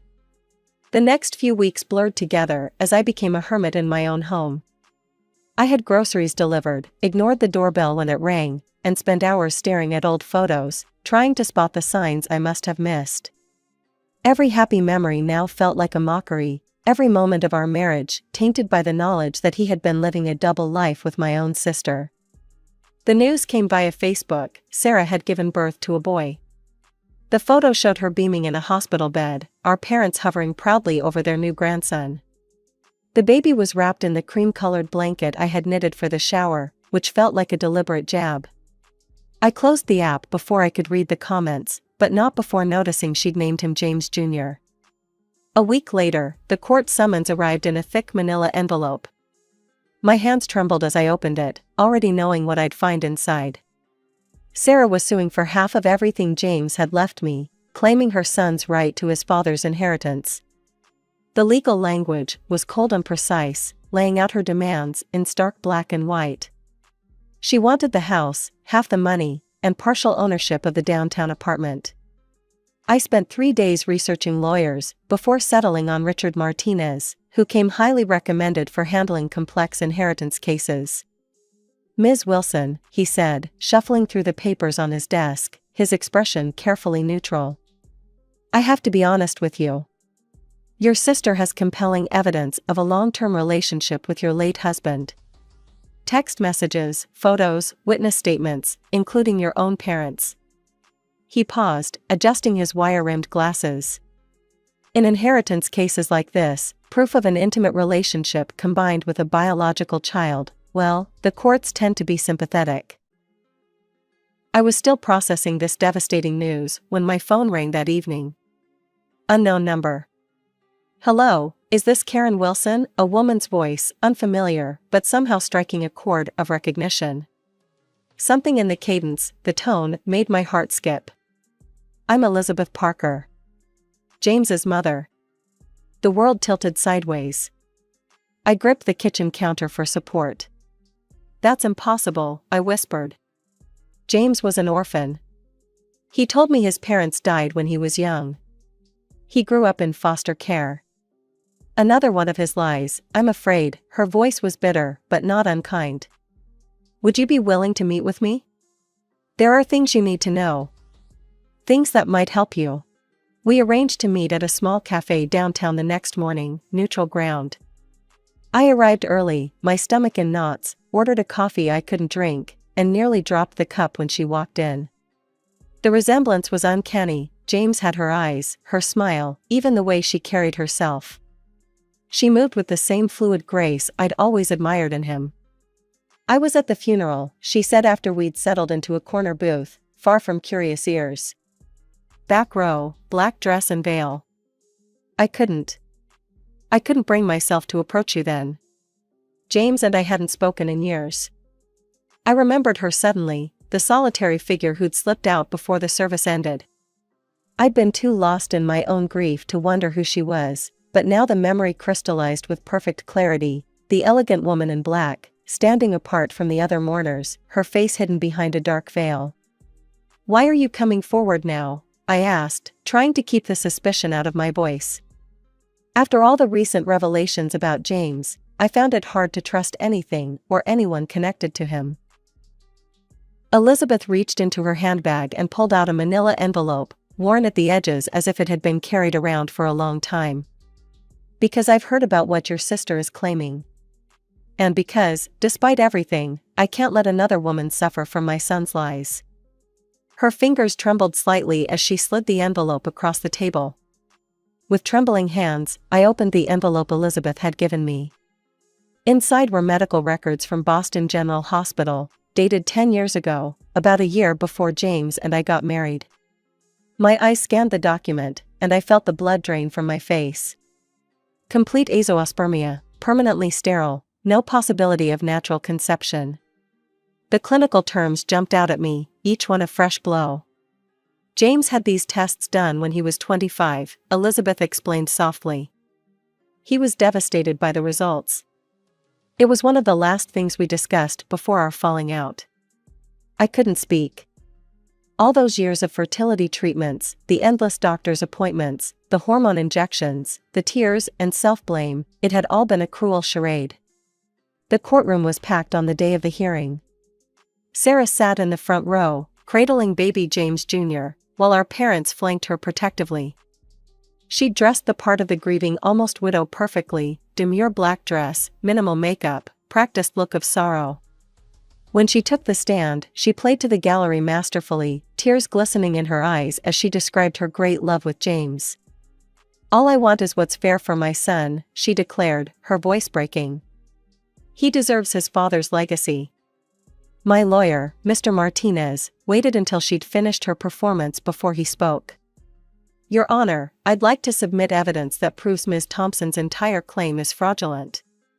He approached the bench with the hospital records. The judge reviewed the documents, her expression unchanging. Sarah's lawyer jumped up, objecting about chain of custody and document authenticity. Sarah's composure cracked. "Those documents are fake," she shrieked, clutching the baby closer. "She forged them to steal my baby's inheritance." "Your Honor," Mr. Martinez continued calmly, "given these medical records show Mr. Wilson was sterile, we request a DNA test to establish paternity." Sarah's smile was triumphant.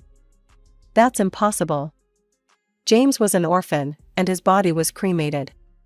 There's no one to test against." "Actually," Mr. Martinez said, gesturing to the gallery, "I'd like to introduce Elizabeth Parker, James Wilson's biological mother." Elizabeth stood, and a murmur ran through the courtroom. Even from where I sat, I could see Sarah's face turn ashen.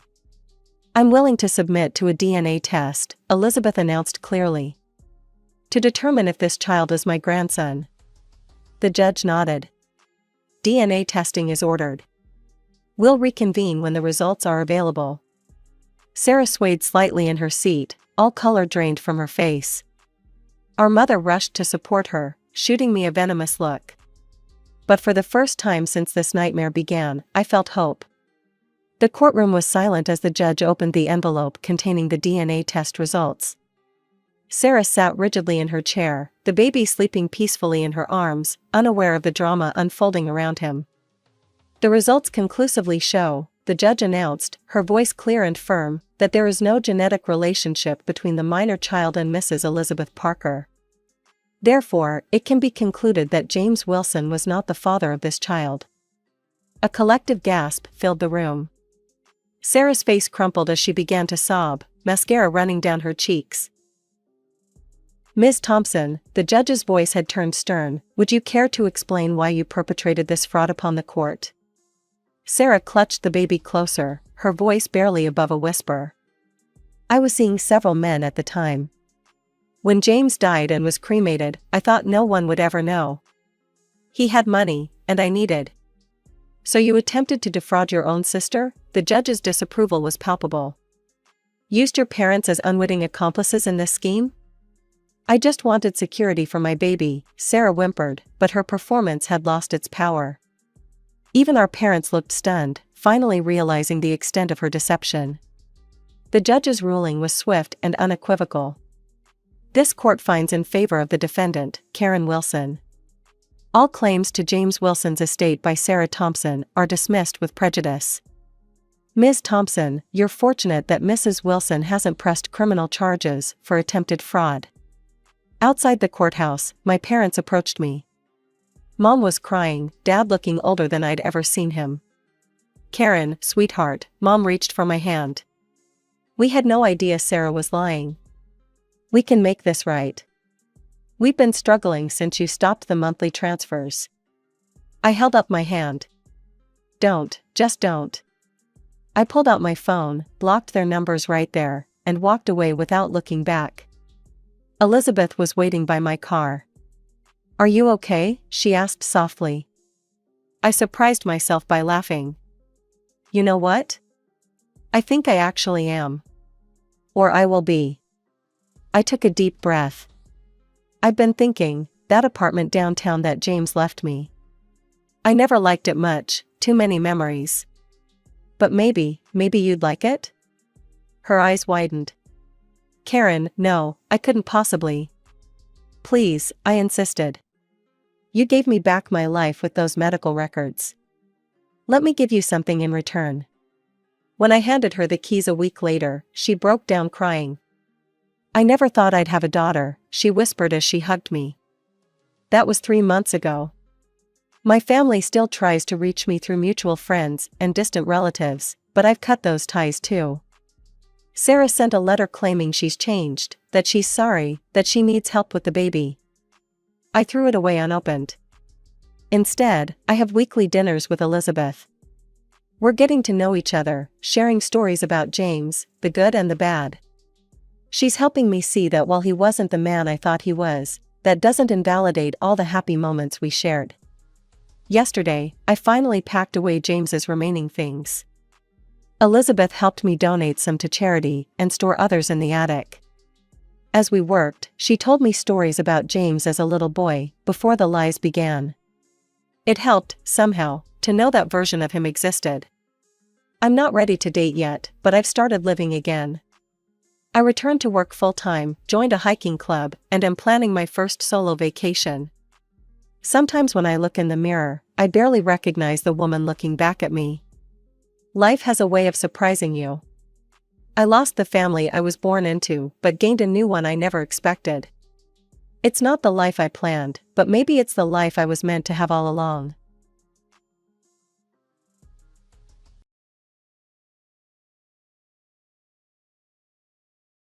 My name is Mary, and I grew up in what most people would call a typical middle-class family. Mom worked as an accountant at a local firm, Dad was a project manager at a construction company, and then there was Daisy, my sister, 3 years younger than me. "Mary, you need to set a better example for your sister," Mom would say almost daily. "You're the oldest, you should know better." I heard that phrase so many times growing up that it became like a broken record playing in my head. Whether it was about keeping my room clean, getting good grades, or just general behavior, the expectations for me were always higher. I remember one particular evening when I was 16 and Daisy was 13. We were both sitting at the dining room table doing homework. I had my calculus textbook open, working through complex equations, while Daisy was doodling in her notebook, supposedly working on her English essay. "Mom," Daisy called out. "I don't feel like doing this essay. It's too hard." Mom came in from the kitchen, wiping her hands on her apron. "Oh, sweetie, it's okay. You're trying your best. Maybe you can work on it tomorrow when you're feeling more inspired?" I couldn't help but scoff, remembering how different the response had been when I'd struggled with an assignment the previous week. "Is something funny, Mary?" Mom's tone had shifted completely. "No," I replied, trying to keep my voice neutral. "Just solved a problem." "Well, focus on your own work. You know you need to maintain those grades if you want to get into a good college." That was another sore point. From as early as I can remember, I'd dreamed of going to Princeton. Their computer science program was legendary, and I'd worked my butt off to maintain a 4.0 GPA, participated in every relevant extracurricular activity I could find, and even started a coding club at my high school. But when I brought up Princeton during my junior year, my parents shut it down immediately. "Mary, be realistic," Dad said during dinner one night. "Private colleges are expensive, and we need to save money for Daisy's education. You know she might need extra support. Your grades are good enough to get into any state school with a scholarship." Later that night, I sat in my room, staring at my Princeton brochure. My best friend Sarah came over and found me like that, cross-legged on my bed, surrounded by college materials. "They shot it down, didn't they?" she asked, sitting beside me. "Yeah," I sighed. "Apparently, I need to be realistic and save the college fund for Daisy." "But you know what? Fine. They want me to go to state? I'll go to state. But I'm going to make it work for me. I'm going to prove that I can make it on my own terms." Sitting there in my childhood bedroom, I made a pact with myself. I would succeed, not despite their limitations, but because of them. They had taught me one valuable lesson: if I wanted something in life, I would have to get it for myself. State University turned out to be exactly what I needed. I threw myself into my programming classes, often staying late in the computer lab long after other students had left. During my senior year, I had this idea that wouldn't leave me alone. I'd noticed how many people struggled with managing their daily tasks and routines. One night, while pulling another late study session, I started sketching out the framework for what would become Taskmaster, a revolutionary task management app that would change my life. I worked on the app between classes, during weekends, and even during holidays. When other students were partying or hanging out, I was debugging and refining my code. It became my passion, my obsession.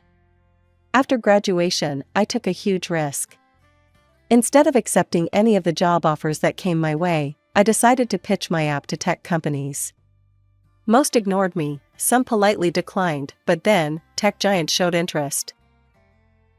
I'll never forget sitting in that boardroom, surrounded by executives in suits worth more than my entire wardrobe, watching as they tested my app. "This is impressive work," the CEO said, leaning forward. "Very impressive."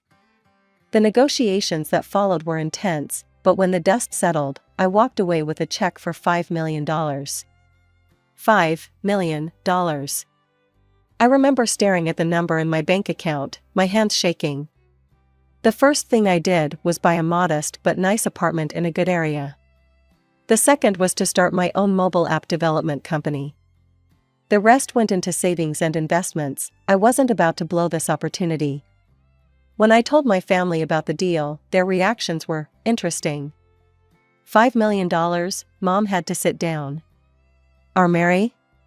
Dad just kept shaking his head, while Daisy stared at me with an expression I couldn't quite read. The dynamic shifted almost immediately. Suddenly, I wasn't just Mary the responsible older sister anymore, I was Mary the millionaire. And it didn't take long for that to become relevant. Just 2 years after I sold my app, Daisy graduated college and dropped her bombshell. "I'm getting married," she announced during Sunday dinner. Tom proposed. I was genuinely happy for her. Tom seemed like a nice guy, and Daisy was glowing with excitement. Without hesitation, I offered to give her $20,000 for the wedding. Mom cleared her throat. "You know, Mary, weddings these days are very expensive."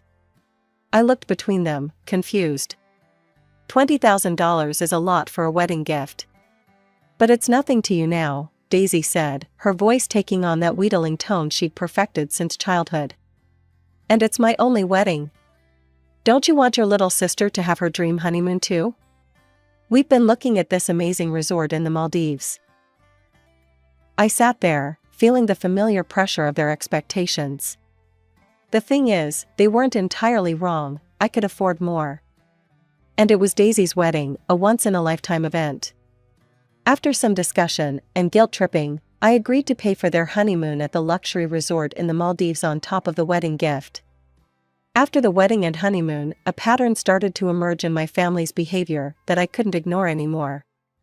It was subtle at first, wrapped in jokes and casual comments, but it grew more obvious with each passing week. I bought Mom a designer handbag for her birthday. She smiled, but then said, "Oh, this is nice," though I saw a prettier one in the window of that luxury boutique downtown. "But of course, this one is lovely too." Dad wasn't any better. When I helped him with some car repair costs, $1,000 for a new transmission, he chuckled and said, "You know, for someone who makes millions, you're pretty tight with your wallet." Could have thrown in an extra grand for new tires too. They meant these comments as jokes, but they stung. Each time I gave something, it felt like I was being measured against my bank account rather than my intentions. One Sunday afternoon, I was having coffee with Mom when she casually mentioned, "You know, your sister really loved that coffee maker you got her as a housewarming gift." Though she mentioned seeing a fully automatic espresso machine that would have been perfect for their morning routine. I set my cup down perhaps a bit too hard. "Mom, that coffee maker cost $500. "Well, yes, but..." She waved her hand dismissively. "When you have as much as you do, what's a few hundred more between sisters?" Speaking of Daisy, she and Tom had been back from their honeymoon for 3 months, and they were still living with our parents. I found this odd, considering Tom had a decent job in finance and Daisy had started working as a marketing coordinator. "Why don't you guys look for your own place?" I asked Daisy one day while helping her organize her cluttered room, the same room she'd had since high school. She flopped onto her bed, surrounded by shopping bags from various boutiques.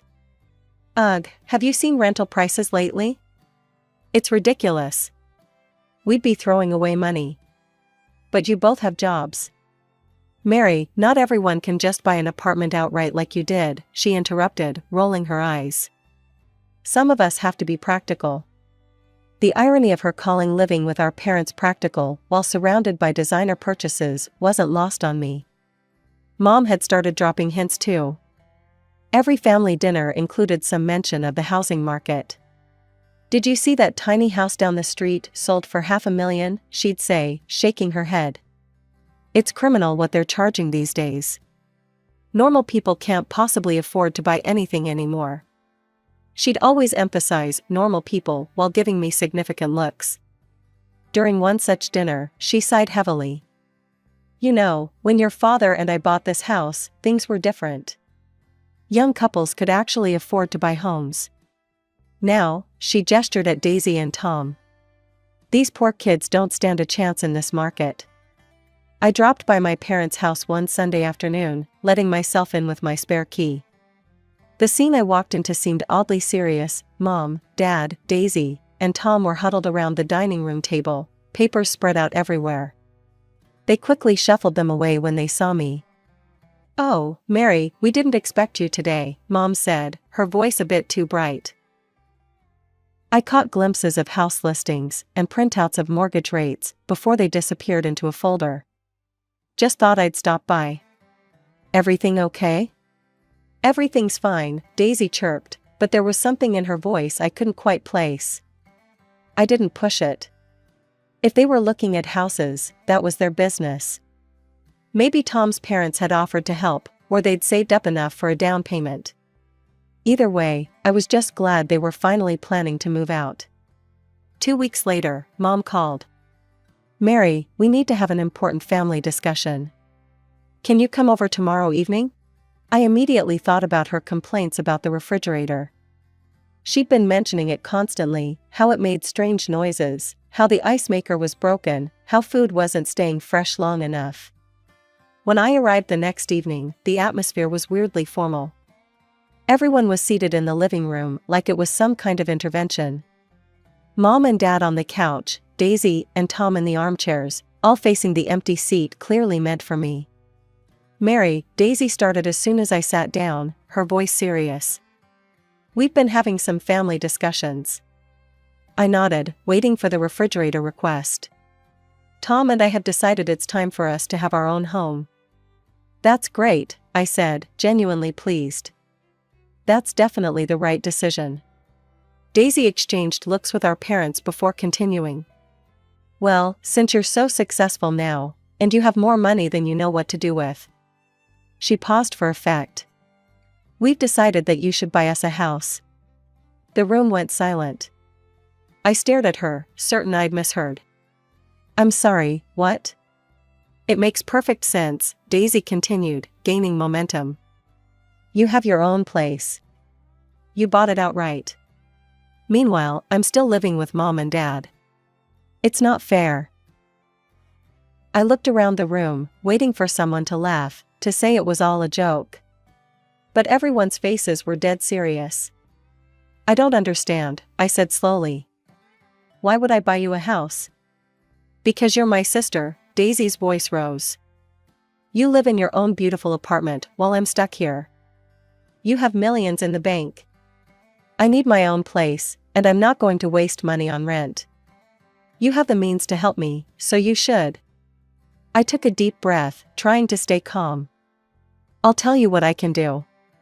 If you need money for a down payment, I can provide an interest-free loan. We'll do it properly, through my lawyer." "A loan?" Daisy leaped to her feet. "Are you kidding me? You're just jealous, because I'm happily married and you're alone with your precious money." The accusation hit me like a slap. "Jealous? I gave you $20,000 for your wedding and paid for your honeymoon in the Maldives. That money could have covered my living expenses for a year." "Oh, here we go," Daisy sneered. Poor Mary, always counting pennies, despite her millions. "You're pathetic." "I earned every cent I have," I shot back, my own temper rising.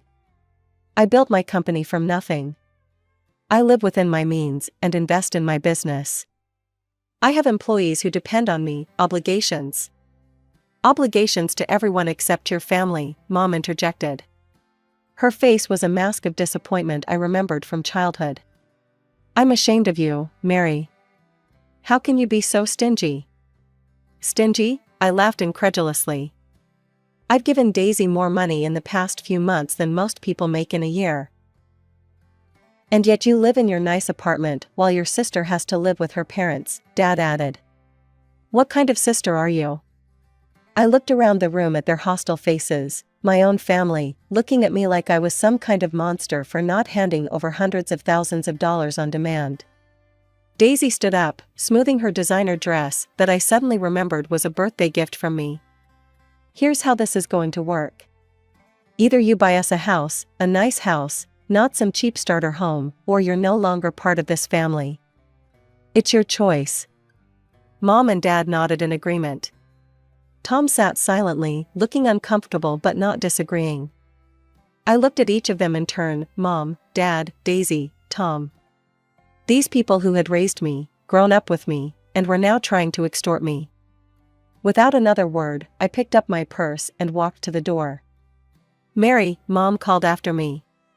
Don't you dare walk out that door. I paused with my hand on the doorknob, but didn't turn around.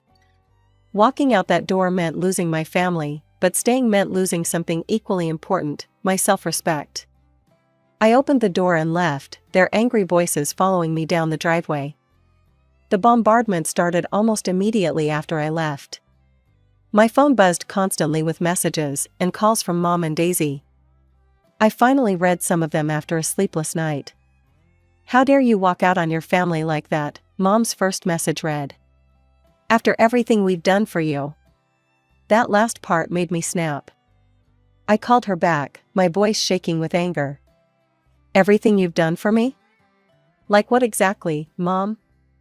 When I wanted to go to Princeton, you told me to figure it out myself. When I needed help with college, you said I should be independent. I worked 3 part-time jobs during college, just to afford a tiny apartment with roommates. We raised you, Mom shouted through the phone. We put food on the table, clothes on your back. That's called being a parent, Mom. It's the bare minimum. Everything else, my education, my success, my company, I built that myself. While you were saving money for Daisy's college fund, I was working my ass off to make my own way. Aunt Linda's birthday party was the following weekend. I almost didn't go, but she'd always been kind to me, and I didn't want to miss it because of family drama. When I arrived at the restaurant, Mom, Dad, and Daisy were already there, sitting at the far end of the long table. I took a seat near Aunt Linda, and for a while, everything seemed civil. Then came the toasts. Aunt Linda's friends had just finished a sweet tribute to her when Mom suddenly stood up, wine glass in hand. Her cheeks were flushed, she'd already had several glasses. I'd like to say something, she announced. About ungrateful children who forget where they came from. The room went silent. Horror dawned on Aunt Linda's face. My daughter Mary, Mom continued, her voice bitter, sits there in her expensive clothes, with her millions in the bank, while her own sister needs a house. She refuses to help family. She's become a selfish, greedy person who... That's enough, Helen, Aunt Linda stood up. This is not the time or place. But Mom wasn't finished. She owes everything to us, and now she won't even help her sister buy a decent home. Oh my God, my cousin Rachel whispered beside me. Is she serious? Daisy jumped in, her voice shrill. She made me get a lawyer's contract just to consider helping with a down payment. Her own sister. I stood up, my chair scraping loudly against the floor. I gave you $20,000 for your wedding and paid for your honeymoon. You're demanding I buy you an entire house. The other guests sat in stunned silence, forks frozen halfway to mouths, as years of family dysfunction played out before them. I know Mary's been more than generous, Aunt Linda said firmly. She helped pay for Tommy's diabetes treatment last year, and Sarah's college books. Other relatives started chiming in. Cousin Mike mentioned how I'd helped with his car repair. Aunt Sarah brought up the time I'd paid for her emergency dental surgery. With each example, Mom's face grew redder. So she helps everyone except her own sister, Daisy shrieked. I couldn't take any more. I walked over to Aunt Linda, hugged her tightly, and whispered, I'm so sorry about all this. Happy birthday. Then I left, the sound of arguing voices fading behind me. Later, I learned that the party essentially ended after I left, with guests quickly making excuses to leave. Several relatives called me afterward to offer support. The Facebook notification popped up on my phone 2 days after the birthday party disaster. My cousin Rachel had tagged me in a comment, "Mary, you need to see this." I clicked through to my mother's page and felt my stomach drop. There it was, a public declaration for all to see. With heavy hearts, John and I are officially disowning our eldest daughter, Mary. Her selfishness and ingratitude have shown us that she cares more about money than family. From this day forward, we have only one daughter, our beloved Daisy. The post had dozens of comments, mostly from family friends expressing shock and confusion. I sat there staring at my phone, feeling oddly calm. They'd finally done it, turned their emotional manipulation into a public spectacle. Without hesitation, I blocked them all: Mom, Dad, Daisy, even Tom. Phone numbers, social media, email, everything. It felt like cauterizing a wound, painful, but necessary. 2 months of blessed silence followed. I threw myself into my work, started therapy, and began to heal. Then came the call from Aunt Linda. "Mary, your mother's been trying to reach you," she said, her voice concerned. "She says it's urgent. She seems desperate." Before I could respond, my phone buzzed with an unknown number. Somehow, I knew who it was. "Mary," Mom's voice was thick with tears. "Please don't hang up." I stayed silent, waiting. "Everything's falling apart," she continued. "We're going to lose the house. The loan we took out for Daisy's wedding, we used the house as collateral. We can't make the payments anymore." My grip tightened on the phone as she continued. "Your father lost his job. We're barely making ends meet. Please, Mary, we need help. You're our only hope." "I'm your only hope?" I repeated. "I thought you only had one daughter now." "You forced our hand," she snapped. "If you just helped your sister." "You're a stranger to me now, Mom," I interrupted. "You made that choice. Strangers don't get to demand money from me." Her voice turned ugly. "How dare you call your own mother a stranger? Have you no shame?" A bitter laugh escaped me. "Shame? You publicly disowned your daughter because she wouldn't buy your other daughter a house. A mother doesn't disown her child over money. A mother doesn't try to manipulate and shame her daughter into submission. You made your choice. Now live with it." I hung up before she could respond, my hands shaking but my resolve firm. The truth came out during a Sunday brunch with Aunt Linda, 3 months after Mom's desperate phone call. "Your father's not unemployed," she said, stirring her coffee. "He just switched to part-time work because he wanted a better work-life balance. And there's no bank threatening to take their house. They made it up to guilt you into giving them money." I should have felt angry, but instead, I felt oddly relieved. The manipulation was so blatant, so transparent, it somehow made everything clearer. Through the family grapevine, I learned that Daisy and Tom had finally moved out of our parents' house and into a rental apartment. Apparently, they were saving for their own place, exactly what they should have been doing all along. "They still talk about you at every family gathering," my cousin Rachel told me over lunch. "Daisy goes on and on about her selfish millionaire sister who wouldn't help her own family." "How do the others react?" Rachel laughed. "Honestly? Most people try to avoid inviting them nowadays. Nobody wants to spend holidays listening to them complain about you and their difficult lives." It was during that conversation with Rachel that something clicked inside me. I'd spent years trying to prove myself to my family, trying to earn their approval while simultaneously serving as their personal ATM. But their love had come with conditions, price tags, and endless demands. That evening, I made a decision. I called up Sophie, my old college roommate who'd become a personal stylist. "I need a change," I told her. "A complete transformation." The next few months were a whirlwind. Sophie helped me revamp my entire wardrobe, replacing my practical programmer clothes with pieces that made me feel confident and powerful. I started seeing a high-end cosmetologist who helped me develop a skincare routine that made me glow. I got a new haircut, shorter, edgier, more me. But the changes weren't just external. I started saying yes to things I'd always been too busy or too cautious to try. When my friend Jessica suggested a spontaneous weekend trip to Paris, I went. When my coding buddy Mark invited me to join his rock climbing group, I gave it a shot. I expanded my social circle, joining a book club and a women's entrepreneurship network. I started mentoring young programmers, especially girls who reminded me of myself at that age. My company continued to grow, and I found myself surrounded by people who appreciated me for who I was, not what I could give them. 1 year after Mom's Facebook post, I received an invitation to my cousin Tommy's wedding. My parents and Daisy would be there, but for the first time, the thought didn't fill me with dread. Last week, I was going through some old photos and found one from my college graduation. I barely recognized the girl in the picture, so eager to please, so desperate for approval, so afraid of standing up for herself.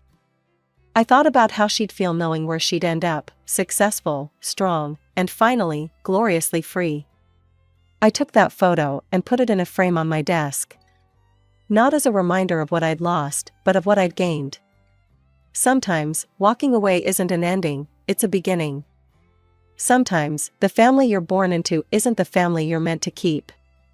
And sometimes, the greatest act of self-love is simply saying no to those who treat your boundaries like suggestions, and your love like an ATM.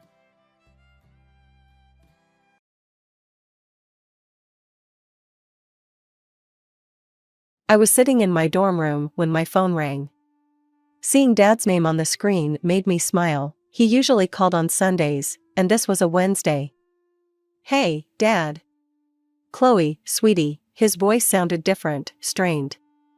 "I need to have a serious conversation with you. Can you come home?" My heart skipped a beat. Dad wasn't one for dramatics. "What's wrong?" "We should talk in person, please." I checked my calendar, midterms were coming up. "I can come in 2 weeks. Is that okay?" "Yes, that's fine." He paused. "I love you, Chloe." Those 2 weeks were the longest of my life. I could barely focus on my studies, my mind constantly wandering to what Dad might need to tell me. The train ride to my hometown felt endless. I watched familiar landscapes roll by, my stomach in knots. When I finally arrived home, my stepmother Margaret opened the door. Her face was tense, and she immediately wrapped me in a hug, something she rarely did. "He's in his office," she said quietly, leading me down the hallway. The moment I saw Dad, my blood ran cold. He sat behind his massive oak desk, but somehow he looked small, diminished. His clothes hung loose on his frame and his face was ashen. "Chloe," he smiled weakly. "Come here, sweetheart." I rushed to hug him, trying not to show how shocked I was by how fragile he felt in my arms. "Dad, what's going on?" He gestured for me to sit and took a deep breath. "The doctors found cancer, honey. It's advanced. They don't think I have much time left." The room started spinning. I felt Margaret's arms around me as I struggled to breathe. "I'm so sorry," Dad whispered. "I hope you can visit often. I want to spend as much time with you as possible."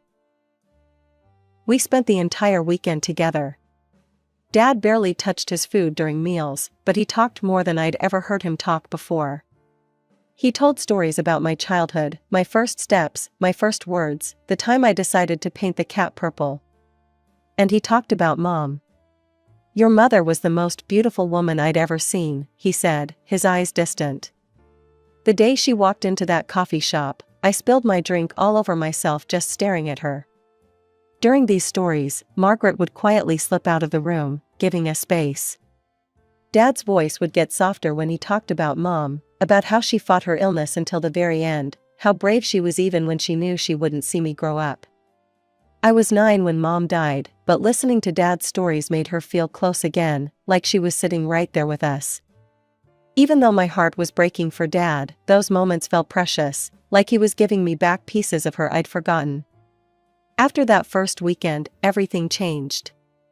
I started calling Dad every day between classes, and I took the train home every weekend instead of once a month. Each time I called, his voice sounded a little weaker, but he always brightened up when I told him about my classes or campus life. At first, Margaret seemed supportive. But as the weeks went by, something shifted. The welcoming hugs stopped. Instead of warm greetings, I got curt nods. During meals, she'd sit there pushing food around her plate, refusing to make eye contact. "How are your classes going, Chloe?" Dad would ask, trying to break the tension. "Good," I'd answer, watching Margaret's jaw clench. "I got an A on my psychology paper." "That's wonderful, sweetheart." Slam. Margaret would get up abruptly, her chair scraping against the floor, and storm off to the kitchen. Dad started chemotherapy in October. The hospital stays became longer, more frequent. During those times, the house felt like a war zone. Margaret stopped acknowledging my presence altogether. The sound of slamming doors followed me everywhere. The kitchen, her bedroom, the bathroom, slam, slam, slam. One Friday evening, after spending the afternoon with Dad at the hospital, I came home starving. The house was dark and cold. No dinner smells, no pots on the stove. Nothing. I found Margaret in the living room, scrolling through her phone. "What's for dinner?" I asked. She looked up, her face hard. "I didn't make anything. I wasn't counting on having to feed you." The words felt like a slap. "What do you mean? I'm here every weekend now." "Exactly," she put down her phone. "You're here every weekend. If you want to eat, cook for yourself." I stared at her, stunned by her tone. "What's going on, Margaret? Why are you acting like this?" "Nothing's going on," her voice dripped with sarcasm. "I just think you're coming here a bit too often." "My father has cancer," I said, my voice shaking. "He's sick. Of course I'm coming to see him." She muttered something under her breath and turned back to her phone, dismissing me completely. I stood there for a moment, then went upstairs without dinner. As I lay in my bed, listening to another door slam somewhere in the house, I thought about telling Dad. But he had enough to worry about with his treatments. The last thing he needed was to know about this tension between his wife and daughter. After a month of intense chemotherapy, Dad was finally released from the hospital. His doctors seemed cautiously optimistic, saying his body was responding well to the treatment. When I got this news, I immediately booked my usual weekend train ticket home, eager to see him in better spirits. The autumn air was crisp as I walked up our driveway that Friday afternoon. Something felt different, there were more cars than usual parked outside. I recognized one of them instantly, Mark's sleek black Nissan that he never shut up about when we were teenagers. My stomach tightened. If Mark was here, that meant Jessica probably was too. I hadn't seen my step-siblings in over a year, and that was fine by me. Jessica, being a year older, always made it clear she considered herself superior. And Mark, 6 years my senior, treated me like I was too young to exist in his orbit. The front door was unlocked. As I stepped inside, I found Dad in his favorite armchair, looking tired but better than he had in weeks. His smile when he saw me made my heart warm. "There's my girl," he said, reaching for a hug. "How are you feeling, Dad?" Before we could talk more, Margaret appeared with Jessica and Mark in tow. I greeted them and excused myself to take my bags upstairs. As I climbed the stairs, I could hear them all laughing about something in the kitchen. The sound made me feel like an outsider in my own home, a feeling I thought I'd left behind when they all moved out years ago. I reached my bedroom door and froze. The door was open, and inside was definitely not my room anymore. My vintage movie posters were gone, replaced by Jessica's pretentious art prints. My purple bedspread was nowhere to seen, instead, there was some fancy white duvet with about 50 decorative pillows. Jessica's clothes were hanging in my closet, her makeup scattered across my dresser. I stormed back downstairs, my hands shaking. "Margaret, can I talk to you for a minute? Privately?" She followed me into the living room, that artificial smile still plastered on her face. "Why is Jessica in my room?" I demanded, trying to keep my voice down. Oh, that, she waved her hand dismissively. Well, since they're moving back, it made sense to give Jessica the larger room. You're only here on weekends, after all. That's my room, I said through gritted teeth. It's always been my room. There are 2 perfectly good guest rooms upstairs. Do you really want to upset your father over something so trivial? She whispered, her smile never wavering. He's finally feeling better. Do you want him to have to deal with this drama? Over a bedroom? The words hit their mark perfectly. I looked over at Dad, who was chatting happily with Mark about something. He did look better, there was more color in his face than I'd seen in weeks. My shoulders slumped in defeat. Fine. Which guest room can I use? The small one at the end of the hall, Margaret said sweetly. Jessica's things are in the other one. I bit my tongue and headed upstairs to move my weekend bag to my new room, if you could even call it that. The room was tiny, with barely enough space for a twin bed and a small dresser. The walls were an awful beige color I'd always hated, and the window overlooked the neighbor's brick wall. The next morning, we all gathered for lunch. Dad sat at the head of the table, picking at his special diet food while the rest of us had Margaret's pot roast. The silence was deafening until I decided to address the elephant in the room. So, Jessica, I said, trying to keep my voice casual, how long are you planning to stay? Jessica looked up from her plate with that irritating smirk I remembered so well from our teenage years. Oh, I'm not just staying, I'm moving back permanently. Someone needs to be here to take care of Dad, after all. Since you're so busy with college and everything. I felt my face flush. I come home every weekend. Weekends aren't enough, Jessica interrupted. Dad needs constant care and attention. But don't worry, I'll handle it. I'm happy to make the sacrifice. Mark cleared his throat. Yeah, I'm staying too. Got some remote work lined up. Figure the family should stick together during tough times. I glanced at Margaret, who was watching the exchange with undisguised satisfaction. She looked like a cat who'd just cornered a mouse. My hands clenched under the table, and I opened my mouth to respond, but then I caught sight of Dad. He was smiling softly, obviously pleased to have everyone around him. The words died in my throat. 2 weeks later, I was sitting in my dorm room working on a paper when my phone rang. It was Aunt Sarah, Dad's sister. Chloe, honey, her voice was shaking. Your father, he's taken a turn for the worse. The doctors say, you should come home. I didn't even pack properly. I threw some clothes in a bag, ran to the administration office, and filed for emergency academic leave. The whole time, my mind was racing. Why hadn't Margaret called me? Why did it take my aunt to let me know? When I finally reached the house, I knocked repeatedly. I could hear movement inside, voices, the TV playing, but nobody came to the door. I knocked again, harder this time.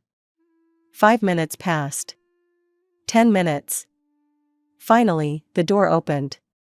Margaret stood there in her silk robe, looking at me like I was a door-to-door salesperson interrupting her evening. What are you doing here? She asked, her voice cold. I pushed past her into the house. I took academic leave. I'm moving back home to be with Dad. Don't bother, Margaret said, following me into the foyer. He was taken to the hospital 2 days ago. He's on life support. You should go back to college. Focus on your studies. There's nothing you can do for him now. Actually, I said, squaring my shoulders, I have every right to be here. This is my house too. Margaret's thin lips curved into a smug smile. Don't worry, dear. It won't be for long. I didn't have time to decipher what she meant by that cryptic comment. I dropped my bags in the tiny guest room and rushed to the hospital. Dad's room was in the ICU.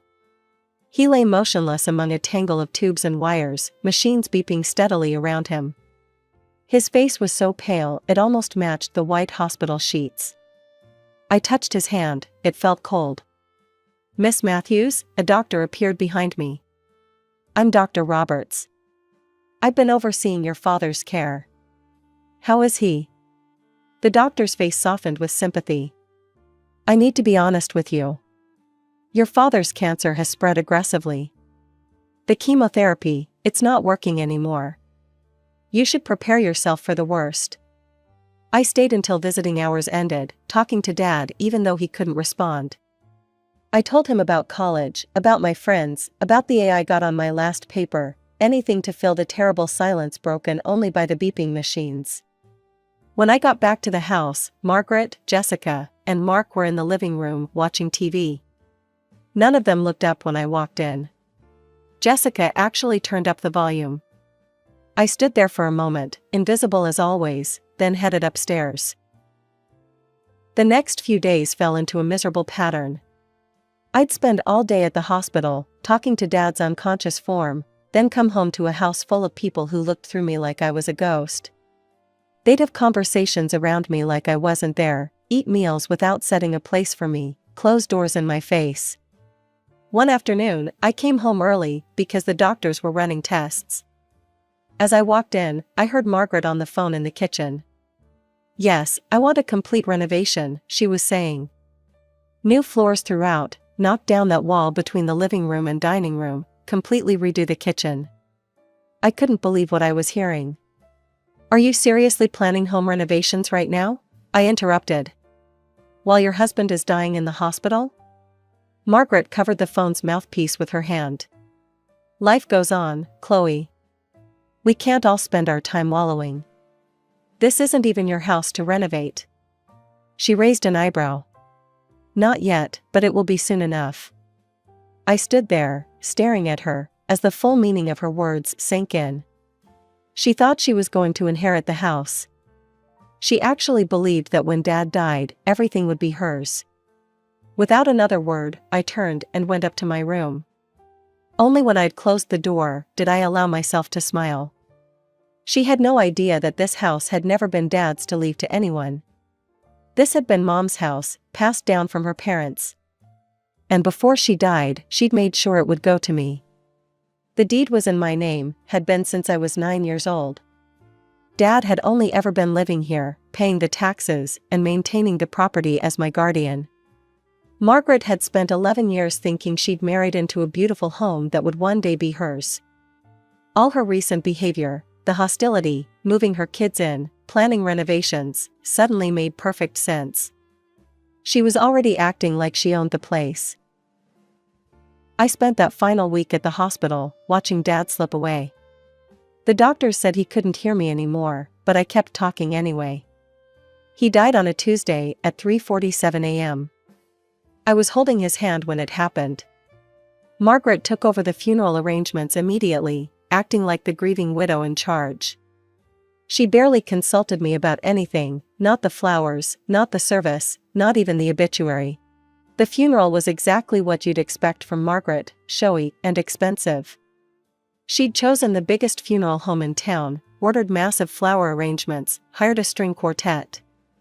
She stood at the front, dabbing at her eyes with a monogrammed handkerchief while Jessica and Mark flanked her, all three of them performing grief like it was a stage play. After the last mourners had left and the flowers had been cleared away, Margaret cornered me in the foyer of our house, or what she thought was about to become her house. Well, she said, her eyes completely dry now, I think it's time for you to pack your things. Jessica and Mark stood behind her, arms crossed, looking like bouncers at a club. I kept my face neutral. I think we should wait for the reading of the will. The will, Margaret's eye twitched. That's just a formality. But fine, if you insist on dragging this out. They made the next week hell. They'd slam doors when I walked by, have loud conversations about redecorating their house, leave passive-aggressive notes about my things taking up space. I stayed in my tiny room most of the time, counting down the days until the will reading. Finally, Mr. Patterson, Dad's lawyer, came to the house. We all gathered in the living room, Margaret, Jessica, and Mark on the sofa, me in Mom's old armchair by the window. Mr. Patterson cleared his throat and began reading. To my wife, Margaret, and her daughter Jessica, I leave my collection of fine jewelry, including my late wife's diamond earrings. Margaret and Jessica exchanged satisfied smiles. To Mark, I leave my new Mercedes latest series. Mark's face lit up. To my beloved daughter Chloe, I leave the sum of $100,000. I saw Margaret's smirk widen. Mr. Patterson folded the paper. Margaret waited a beat, then asked with exaggerated innocence, "And the house? Who did my husband leave the house to?" "The house isn't mentioned in the will, Mrs. Matthews." Margaret's face reddened. "That's impossible, check again. The will must be invalid if it doesn't mention our primary asset." I couldn't hold back any longer. I cleared my throat. "Actually, the house isn't in the will, because it was never Dad's to give away. This was my mother's house. She left it to me in her will when I was 9. Dad was just living here as my guardian until I came of age." The silence that followed was deafening. 3 pairs of eyes stared at me in shock. Mr. Patterson gathered his papers awkwardly. "I should be going. My condolences again for your loss." He hurried out, leaving me alone with 3 people whose faces were shocked. Margaret gripped the arm of the sofa so hard her knuckles turned white. "I always thought," she whispered, "I always believed the house belonged to your father." I shrugged, feeling oddly calm. "You should have checked instead of assuming. The property records are public." The shock on her face was starting to give way to something uglier. Jessica and Mark were exchanging panicked looks, probably realizing their grand plans of living here forever were crumbling. "Now," I said, standing up, "I'm giving you 2 weeks to find new accommodations and move out. I'm being generous, legally. I could make you leave immediately, but I didn't want to cause a scene while Dad was sick." "We're not going anywhere," Margaret shrieked, suddenly finding her voice. "This is our home." "No, it's not. It's my home, my mother's home. You have 2 weeks to figure it out, or I'll have to involve the police." They stormed off to their rooms, shooting me venomous looks. I heard doors slamming throughout the house, followed by angry voices and the sound of things being thrown. I barely slept that night, half expecting them to try something. When I finally dozed off around dawn, it wasn't for long.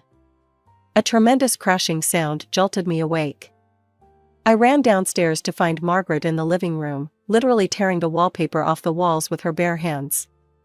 Strips of the pale blue paper lay in shreds on the floor. "What are you doing?" I shouted. "I picked this wallpaper," she screamed, ripping down another strip. "I bought it. I hung it myself.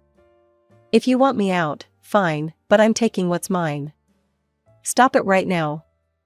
I took care of this house for 11 years. She grabbed a vase from the mantel, Mom's favorite crystal vase, and I lunged forward just in time to catch it before she could smash it.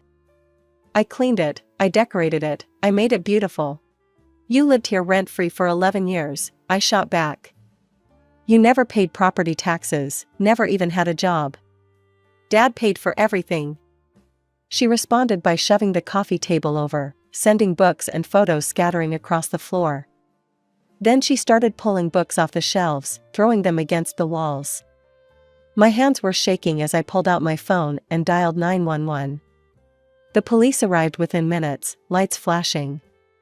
By then, Margaret had moved on to the dining room, where she was pulling down the curtains rod and all. Jessica and Mark had joined her, cheering her on from the doorway. 2 officers entered, taking in the scene of destruction. "Ma'am," one officer said to Margaret, "what you're doing constitutes criminal damage to property. If you don't stop immediately, we'll have no choice but to place you under arrest." After the police warning, Margaret finally stopped her rampage. She stood in the middle of the destroyed living room, chest heaving, surrounded by the wreckage of her tantrum. I gathered them all at the dining room table, the only piece of furniture still intact. "You're leaving now," I said, my voice steady. "Not in 2 weeks, today. You've shown exactly who you are, and I want you out of my house immediately." "You can't just," Jessica started. "I can, and I will. Pack your things.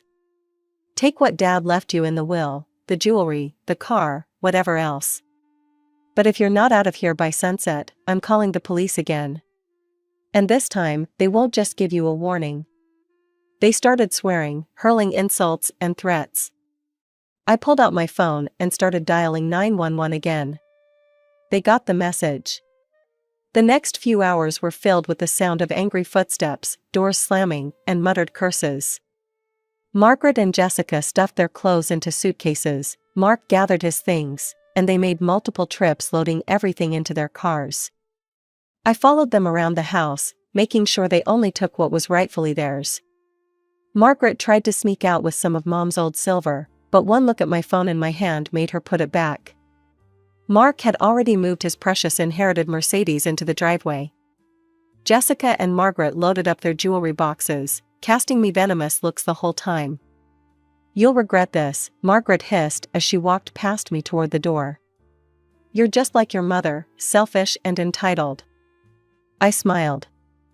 "Thank you. That's the nicest thing you've ever said to me." The moment their cars disappeared down the street, I called a locksmith. He arrived within the hour and changed every lock in the house. I watched him work, making a mental list of everything that needed to be repaired thanks to Margaret's outburst. The living room was a disaster zone. Shredded wallpaper, broken furniture, scattered books and knickknacks. The dining room curtains lay in a heap on the floor, the rod bent beyond repair. It would take weeks to fix everything. I called Aunt Sarah, my favorite relative, and the only one who'd seen through Margaret from the beginning. "The vultures are gone," I told her when she answered. "Thank God. How bad is the damage?" "Pretty bad. I need to hire contractors to fix everything, but I have to go back to college." "Would you?" "Say no more, honey. I'll oversee the repairs. And once it's fixed up, I'm going to rent it out while I finish school. A proper lease, with proper tenants. No more freeloaders." After hanging up with Aunt Sarah, I walked through the house one last time. Despite the destruction, it felt lighter somehow, like a shadow had been lifted. I touched the walls, remembering how Mom had loved this place, how she'd wanted to make sure it would always be mine. The next morning, I headed back to college, leaving Aunt Sarah with my keys and insurance information. As the train pulled away from the station, I felt something I hadn't felt since before Dad got sick: hope. The house would be repaired, and then it would help fund my education through rental income. Most importantly, it would stay in the family, just like Mom wanted. Her legacy, preserved. I never saw Margaret or her children again. Sometimes I wonder if they ever think about how differently things might have turned out if they'd just been kind, if they'd treated me like family instead of an inconvenience. But mostly, I don't think about them at all.